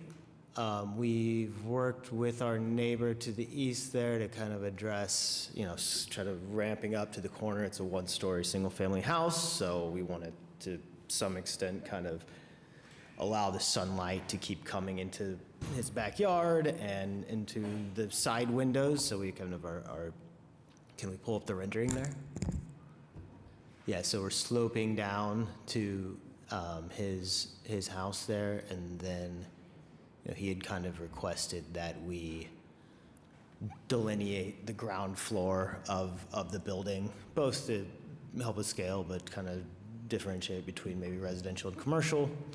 And so his letter of support should be there in your packet, as is the letter of support of the parking lot owner to the north of our site there. What do we have? 4 TEs. There's a TE for a setback on 15th Street to be 15 feet to match the house to the west there. We can't agree to 15 feet, because we're planning on putting commercial there, and we want this to be a walkable retail experience, and we want to hold the corner a little bit more, just because it's kind of getting into an urban area there. We have the building set at 8 right now. We have a in our master design statement, the minimum is 5, but we can bring it a little bit further back. We can make the minimum 8, or we could even go further back to 10, but we would be encroaching. Right now, we are 15 feet off on the south portion, so we'd start to be encroaching in that direction if we start to move the whole building south. We're happy to eliminate the driveway cut on 15th. That's a shared driveway right now with our neighbors, so we can only eliminate half of it, but happy to do that. The third TE was to reduce residential density to align with the UM range. We are within the UM range. The UM range is 40 units per gross acre, which is per the comp plan, inclusive of right-of-ways.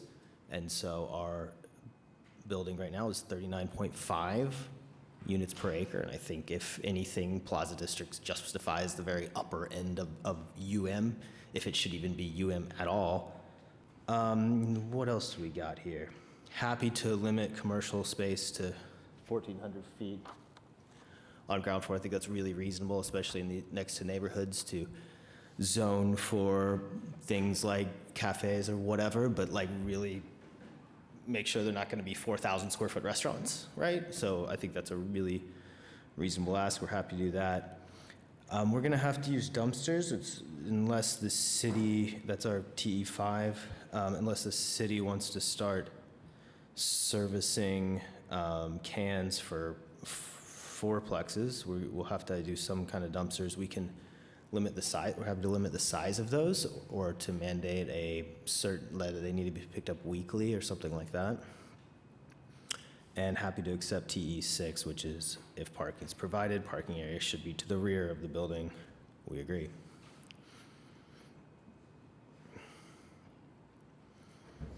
Okay. Commissioner Milner, this is your ward if you want to start us off. Yeah. I do not have anyone signed up to speak. We don't, I'm sorry, we don't have anybody signed up to speak other than, I thought I was in Janice's. We're not, this is in Ward 2? We're in Ward 6? yep. I need to look at the map again. You can still talk to Janice. Well, but I would mean- have emailed you instead of Janice. I would have emailed you both had I known. I think my initial is just talking through, I understand what you're doing with parking. I think it's just, are these going to be designated in that lot? I mean, Yeah, full time. Like we'll lease it. So they'll, well, I mean, but is there So are going to you be? going to have somebody stand in front of each one of them on Thursday, Friday, Saturday, They'll just Sunday? have signs. They'll have signs. I mean, the parking lot is never full. You know, It's like, never full? I've never seen it full. In the Plaza District one, well, it's paid. It's paid parking. I've still seen it. Well, I think that's what I'm asking. You're gonna lease these spaces, and you're gonna have, like resident-only parking. Yeah, I see what you're saying. Okay. It's a long-term lease. It's not a night by night type Yeah, deal. yeah, it goes with it. Okay, okay. We just couldn't, I mean, for a variety of reasons, but couldn't bring ourselves to start building parking spaces overlooking a vast sea of empty parking spaces. It just felt wrong in an area where land is so valuable. Yeah, I'm okay with the parking being, in the lot across the street. I think just understanding how it's going to be done, how it will be designated, especially on event times where that lot does fill up if there are events. It might in for the- Skate the Plaza. It might for 2 times a year. It might Skate the Plaza and when we have Plaza Fest. So just be aware that that is not something that we can enforce. Sure, sure. Commissioner, what thoughts or comments do you guys have on this one? I'll do my perennial comments about the fact that we've allowed the plaza to just develop without any real plan. I mean, you talk about this being part of the Plaza District. Is it? I'm not sure. South of 15th Street? I don't know. And that's not on them, that's on us. We have not put parameters around this or I worry a lot about 16th Street off to the west and the fact that it just continues to grow based on demand. That's not planning, and so I have some concerns about it, but I'll let others speak. So this is 8 dwelling units and a maximum of 1,400 square foot commercial below, correct? If we do 1,400 square foot of commercial below, it's going to be 7 units, but we're allowing ourselves up to 8. It's possible that the ground floor we're looking at there would be a commercial suite that's like 1,300 square feet. Okay. And that would bring us down to 7 units total. So employees that work there, they don't get to share the 9 spaces that the tenants will have on the off-site parking? Well, maybe we assign 1 or 2 to the commercial tenant as well, right? But yeah, it'd be the same for all the employees of the Plaza District, right? I've been on Plaza Board for 6 years. We really actively discourage employees from parking on street, to try to allow for more Right. And then open spaces. my last comment, so I don't think the single-family home to the south is going to like the dumpster setting where it's shown. I would throw a fit, but I don't, because you believe you don't need parking because you have this sea of parking across the street, you've shoehorned in the biggest structure you can get, so it's really going to be problematic for trash pickup.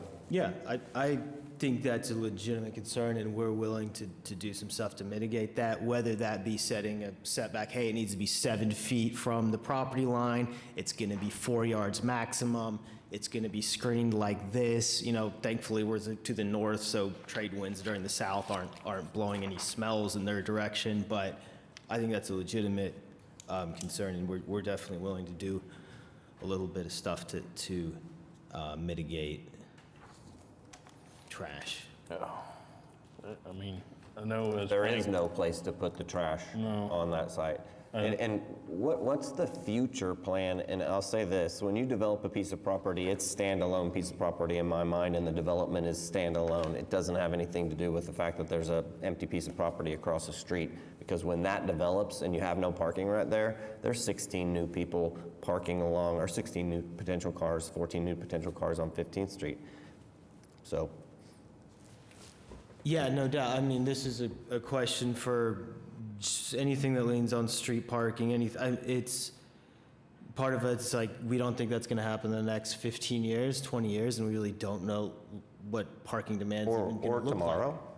like. Well, we'll set up a lease that protects us from that. We need to set a lease that protects us from that as a developer in the short run. I mean, all of DTD, DBD, all the downtown districts have 0 parking requirement, and these have managed fine, right? We have some paid parking. Sure, we have people that complain about parking, but Plaza is just as dense as any of not any of these places, but many of these places, right? And that's a risk that the developer takes in the very, very long term. I mean, parking's somewhat difficult at Plaza. I live in the neighborhood. I can park on street, right? For now, in 20 years, that might not be the case. 20 years, there might be less demand for parking because rideshare, transit, whatever. So it's a little bit of, yes, we recognize that could be a long-term risk to the developer. We don't think that this is a long-term risk to the public. Honestly, I think the scale of this building is just so out of proportion to the area. I mean, if you lost a story with the pitch and the slant, brought it down to 2 stories, and frankly, I'm not convinced that this is a good place for any kind of commercial, but, so if it were all residential, I mean, but even if you want to do commercial on the street and residential above, I just don't think I can go 3 stories here. It's so out of scale. But the 15th one that the Strubles did, do we support that?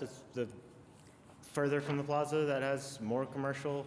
I mean, for me. Yeah, I'm not sure I did. So What? I'm not sure I did support that one. So. I know that as a body. I mean, as a body, this is the precedent that we're taking from. There's a lot of 3-story. I mean, I think that it was established by Dan, and everyone was like, hey, we're good with 3-story in plaza area, and we're not good with beyond 3 stories. That's why we've proposed what we've proposed. Yeah, I mean, I think probably did a disservice to yourself with the picture, because we're not supposed to look at pictures, but that right there kind of just makes me not like this application at all. Just visual. I start thinking like, about yikes. What do you like? Condenser units and, just and door stoops. I mean, this thing is shoehorned on here. It's big. Your picture, like Privet said, the picture doesn't help. It looks. What do you guys like? Picture-wise, We're not architecture-wise? going to design it, but that just like solidifies it to me that like that does not fit. I could support a fourplex above the Fourplex commercial. won't happen. It's either gonna be a single-family home, it's either gonna end up being a $1 million plus single-family home or 6 units plus. I Just get the way it's the the plaza. land values work in the economics. And fourplexes, in the plaza that works, that's fine for me, but 8plex on top of this and 3 Top of stories. commercial and and- it just doesn't. I'd be doesn't work for me. curious to find out, Sarah, maybe what on your TE, he disputes the reduction in density to align with more of a guideline for us on that, because I just think it's too much. Way too much. I do agree with the 2-story being more appropriate here. I still have a hard time with, I'm looking at the commercial uses, and we've got restaurants essentially, and then we've got the dumpster thing. I can't get past that. We're allowed 3-story by right for single family here. And 3-story single family is built on the, right across the street. With commercial and dumpsters and so forth. Yeah, I mean, there are go for it, trade-offs to single that. Even so, I mean, I 100%. think 35 feet and 2.5 stories is probably too much for R1, but hey. Well, it's, the whole city's R1, so whatever we do in R1 is everywhere. Right, but you're trying to get an 8-plex with 8 sets of utilities, 8 air conditioning units, 2 quadplexes is 8 families, and commercial down. My question was, what do you think the density, proper density for this should have been on your TE number 3? Sarah Welch, Planning Department. So the urban medium range is 10 to 40 dwelling units an acre. So that would be, I think in our report, we say that would be, the 40 would be 4 dwelling units. Mr. Day and I disagree about the calculation. So the other argument regarding density is, it's not just where the boundary are. I'm using it calculated on the property bound, what's owned. He's calculating to the middle of the street, so we agree to disagree on that. I think another argument that we've heard about urban medium is whether the 10 to 40 dwelling unit range is on a lot by lot basis, which makes it kind of tough to determine. It's more of a guideline for you to when you're evaluating your applications, but there's been other arguments made in the past that maybe that is supposed to be for the whole urban medium area. So you'll see cases like the last one where maybe you have 1 dwelling unit, on a 6 to 10,000 square foot lot, and you'll have other areas like the plaza where you'll have higher density, and then overall within the urban medium range, you're hitting like a 10 to 40. I think with when we passed the ADU ordinance, I think it was shared that if every house built an ADU where they could, that would be a density of 10. So I think it's there as a guideline for you.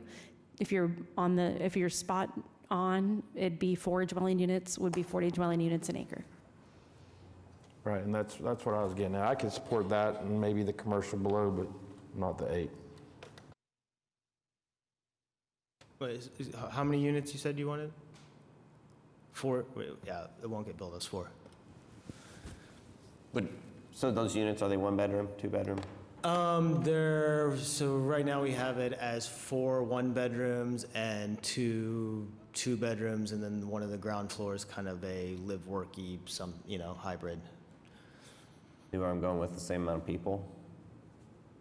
I mean, beds to me make a difference to it. I can get to the 3 stories. I need the amenities to work. I need to be able to park. I need to be able to have the trash in the right spots.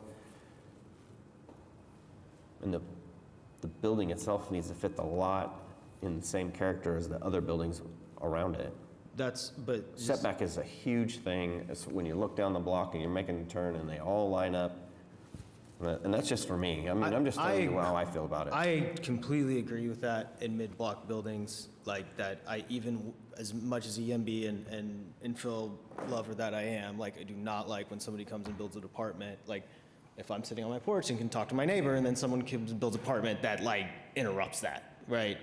This is a corner lot in a commercial zone that sits facing a commercial parking lot.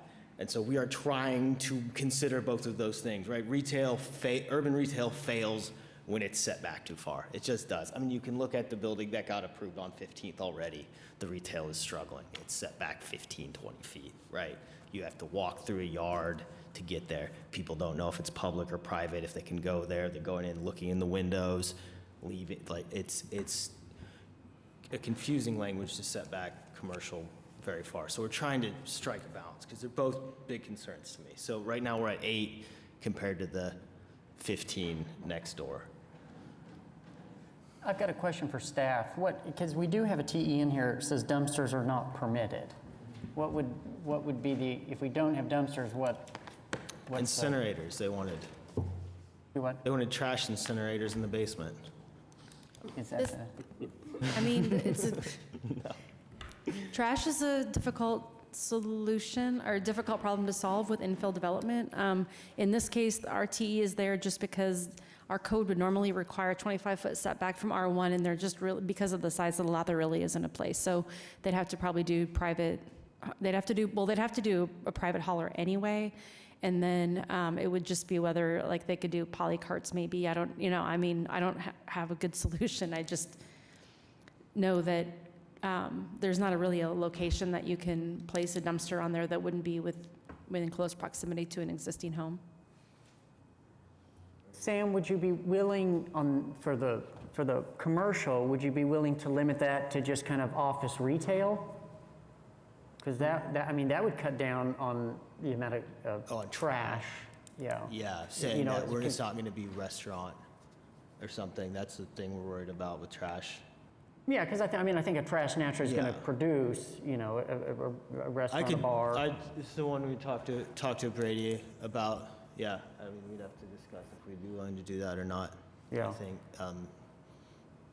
we've talked about a tiny little cafe going there, and it may not be feasible for other reasons, like us getting one. Yeah, I mean, it still doesn't answer the question of what to do with the dumpster, because I understand the concern is it's the really only location for a dumpster right now is abutting that residential, but that's what it is. If the uses could cut down, that on what we know produces a high volume of trash, I think that would begin to help. I don't personally have a problem with the scale of this. I'm very familiar with where this is at and where this is located, and it is bookended on the other end with another 3-story. That difference being it's got parking, around it. I should have framed the rendering looking through all the parking onto the site. I should have stood there and took the photos.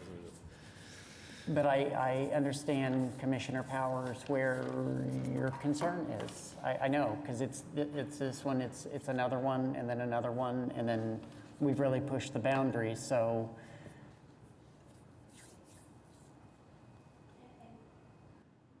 My concerns are not reliant upon other ones.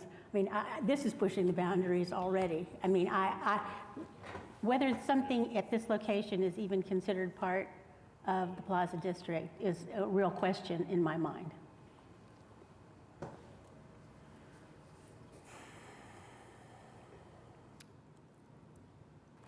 And yeah, in our mind it is, because it's facing the biggest parking lot for a Plaza District, and we're already seeing growth down 15th of commercial. I honestly, as an urban area, I expect the Plaza to grow more towards the south than I do it to grow east-west, right? Once people get out of their cars and are walking, they're much more interested in just the walk proximity, right? They'd rather walk one block south than 7 blocks east or west, right? So, and the comp plan speaks to this, like in car-oriented commercial districts, we tend to develop linearly. Walkable urban commercial districts develop nodally, and we kind of expect them to grow north and south. And looking across the street, it looks like it's a 2-story triplex or quadplex. Is that what that is? On the west side? Duplex, it says. We're walking down the street. Done my homework of how many units were in that one. Yeah, west side. It's a 2-story duplex on the west. Yeah, and then there's a series of 3 single-family homes there. One of them's 1 story, one of them's 3 stories, one of them's, on 14th there.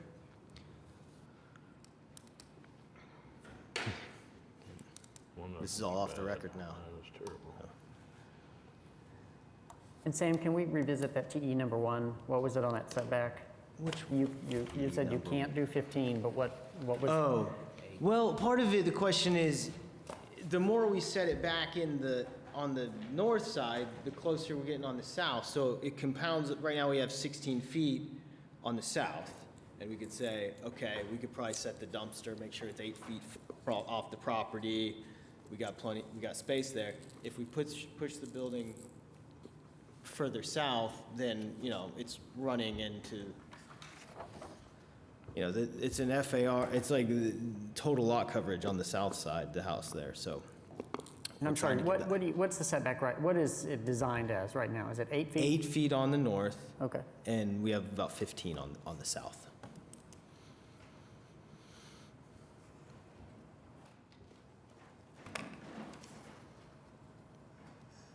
about a foot and a half on the west, just to make sure we get our accessibility with the sidewalk we're gonna build there, and then 5 feet on the west, or on the east.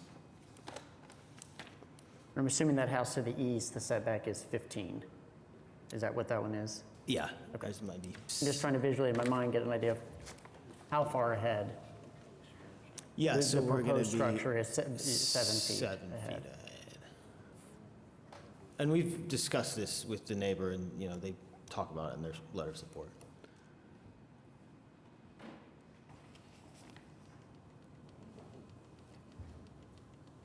I understand it is a weird site with single family and commercial and huge commercial parking lot, and it's a lot going on, and we're doing our best to try to address all of those constraints. We don't think it's in the public interest for this to become a single family house. We know it is not economically viable for this to be 4 units, just based on the land cost and what you could build, and residual land costs and per unit. So we think it's not in the interest of the public for the lot to stay vacant, and we think it's also not really in the public interest for it to become a large single-family house. I think you got support to go more than that, but I think you've, like I said, I think you've shoehorned as big as box you can get on there, with no parking, using across the street, very little room for landscape, obviously no room for a dumpster, wanting to push commercial and asking for an 8-plex or 2 4-plexes. It just has to be less than that for me. That's where I'm at. And if you want to defer and come back with another item, or another drawing, or another plan, or have a meeting, I don't know. I don't know how the other commissioners feel. I could be out of line. I'm just one vote, but. I don't see you counting to 5 on this plan. What's that? I don't see you counting to 5, getting 5 votes on this application today. You all, we're not, we can go down to 7 units. We'd be happy to go down to 7 units. There might be a 6-unit plan we can do. I've done the math a million ways. There's no 4-unit plan that's gonna work. There might be this is just not in our business, not in my business. There may be a large commercial plan that works, right? Build another up-down or something, right? Which I might sort of be in the interest of the public, but I don't think is in the interest of the neighborhood specifically, right? But we've approved up-down in a thing like this. We've approved the 8 units we just finished on 16th with 3 parking spaces. On 16th. On 16th, arguably residential as this, though. This is facing a huge commercial parking lot. 16th is also next to 1-story.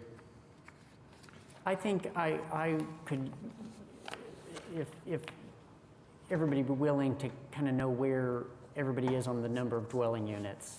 I'm just trying to figure out how to get this to a motion today, whether it's deferral. I want Sam to have something to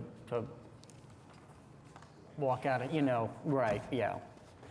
I like your idea on the office. I think that just the uses in the commercial need narrowed down. I don't support all of those either. So you're saying, I mean, if you're going to say no restaurant, then does that mean no coffee shop? Because a small little coffee shop can operate. That's why we're trying to cap the limit at square footage. Like, no one can run I a think 14 the number of bedrooms is really important, but again, the amenities within the land and the site, and parking is one of the things you've got to do. And I'm not saying you're going to have 1 per unit or 1 per bedroom, even that, but you got to have something. Do you think it was a mistake for all the downtown districts to not require parking? Do I? Yeah. No? No, I think it's a different type of living.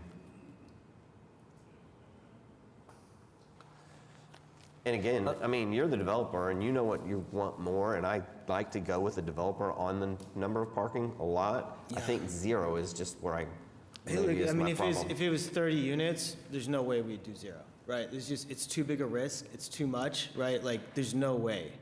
We do this stuff, these small projects, in some ways, we test the waters, right? We got to figure out what is really the demand for parking. We don't have very many unparked buildings in Oklahoma City. We don't know what people are willing to pay, whether people are willing to live without cars, to what extent. Like, they just haven't tested the market yet.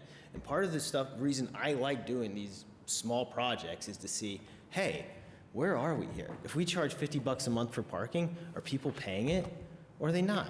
Are they paying 40? Are they paying 30? Are they getting rid of their cars and saying, Lime scooters, Ubers, whatever, bikes, let's do that. We'll put some storage for e-bikes and charging. We get to take that risk doing 8-unit projects, right? Developers doing 40 aren't gonna do it, because if it doesn't work, they're screwed. We can find 8 people that either are willing to pay for parking, forego a car, whatever, right? And there's 25 cities in the US where tons of new housing projects are built without parking, right? And so we're trying to figure it out in OKC. Where is the market right now? And if there's any district to me in Oklahoma City where that market might be there, it's, you could argue Sosa, Midtown, whatever, but I think Plaza is more it, right? That's the 20-year-old somebody moving from college and maybe foregoing the car and willing to save some money by doing that. And we're given the opportunity to save this by not baking the land and the parking costs into the project cost. And understood. Again, I just live, work, potential, whether it's a coffee shop or whatever. For me, I just can't get around no parking. No commercial in the Plaza District and NB is required to have any parking, and none of them have any parking. It makes me crazy when I go in there and try to find a parking spot. It's 95. Because I have to drive there. Don't go. I mean, there's 95% of Oklahoma City that's all strip malls with tons of parking. It's so much parking. There's 7 parking spots in Oklahoma City for every car. It's mostly parking in our city. It's not where we need it. Just not where we need it.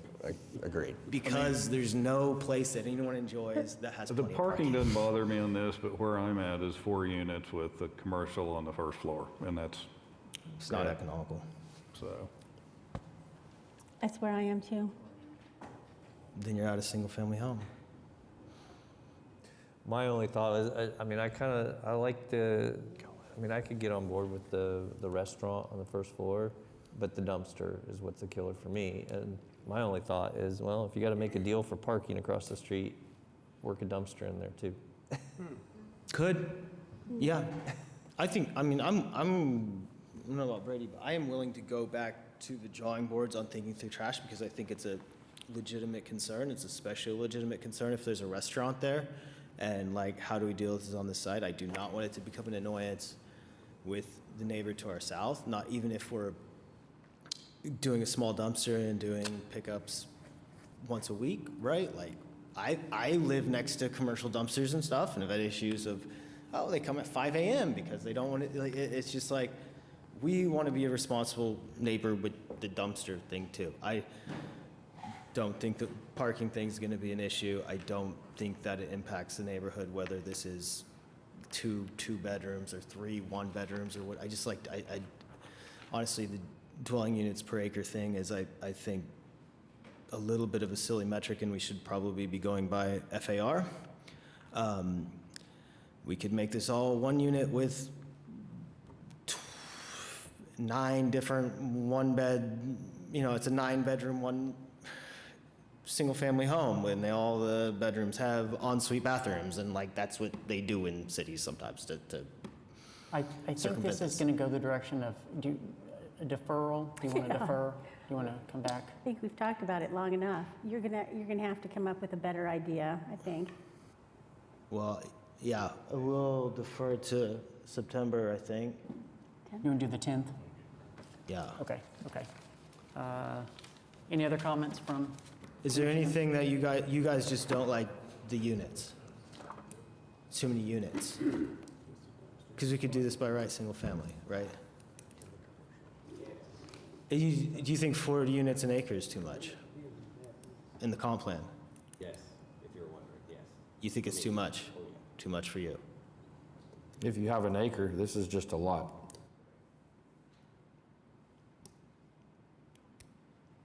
$40 units an acre was too much. perhaps we should revise. You want to do the September 10th?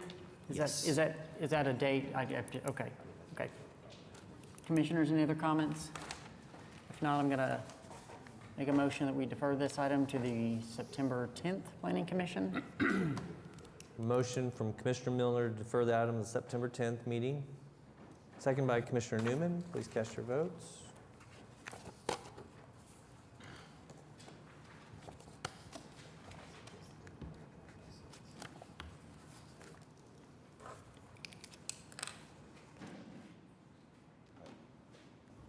Did everybody vote? Did I vote? There we go. Thank you all. Okay, that item has been deferred. All right.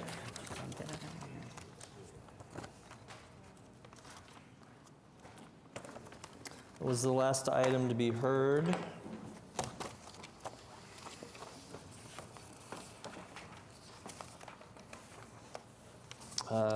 Item 5, additional items, communications and reports, Planning Commission committees. Anything?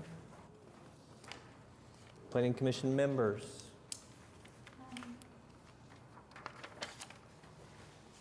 I want to take note of the passing of Dan Batchelor on July 31st. I don't know how many of you knew him or knew of him, but he was, a true visionary, a true pioneer. You can't look around Oklahoma City anywhere and not see part of his legacy. He was a brilliant man who turned his attention to the redevelopment of Oklahoma City. He kind of saved it from the misplaced social engineering of urban renewal and shepherded it to a model of economic development as a way to reimagine the city. I practiced law with him for 15 years. During that time, he wrote and was instrumental in the passage of a constitutional amendment that addressed the crazy labyrinth of financial restrictions on public financing and brought tax increment financing here. He and I helped craft the legislation that made that possible. And you can hardly look anywhere, especially downtown, Bricktown, Health Sciences Center, Innovation District, and Midtown, myriad other small, relatively speaking, projects like the Skirvin or the First National Building, to whole districts that, and it's something that we're still using all the time and apply in a lot of different ways. And it really made the renaissance of Oklahoma City possible, and he was largely responsible for it. He was a very modest man. He, did not like the limelight, but he was a driving force behind so much of what we're benefiting from. He's a loss to the city and to everybody who's living here now and enjoying it. I was always very proud of the fact that it was almost a generation of young people, including his own kids, who went off to school, established their careers someplace else, but were able to come back here to raise a family because of the changes that were brought about in the city during the time that he was active and practicing. And so I just want to take note. Thank you for sharing. Commissioner Meek? Commissioner Privet, Newman? Commissioner Milner? Commissioner Harrison? Commissioner Noble?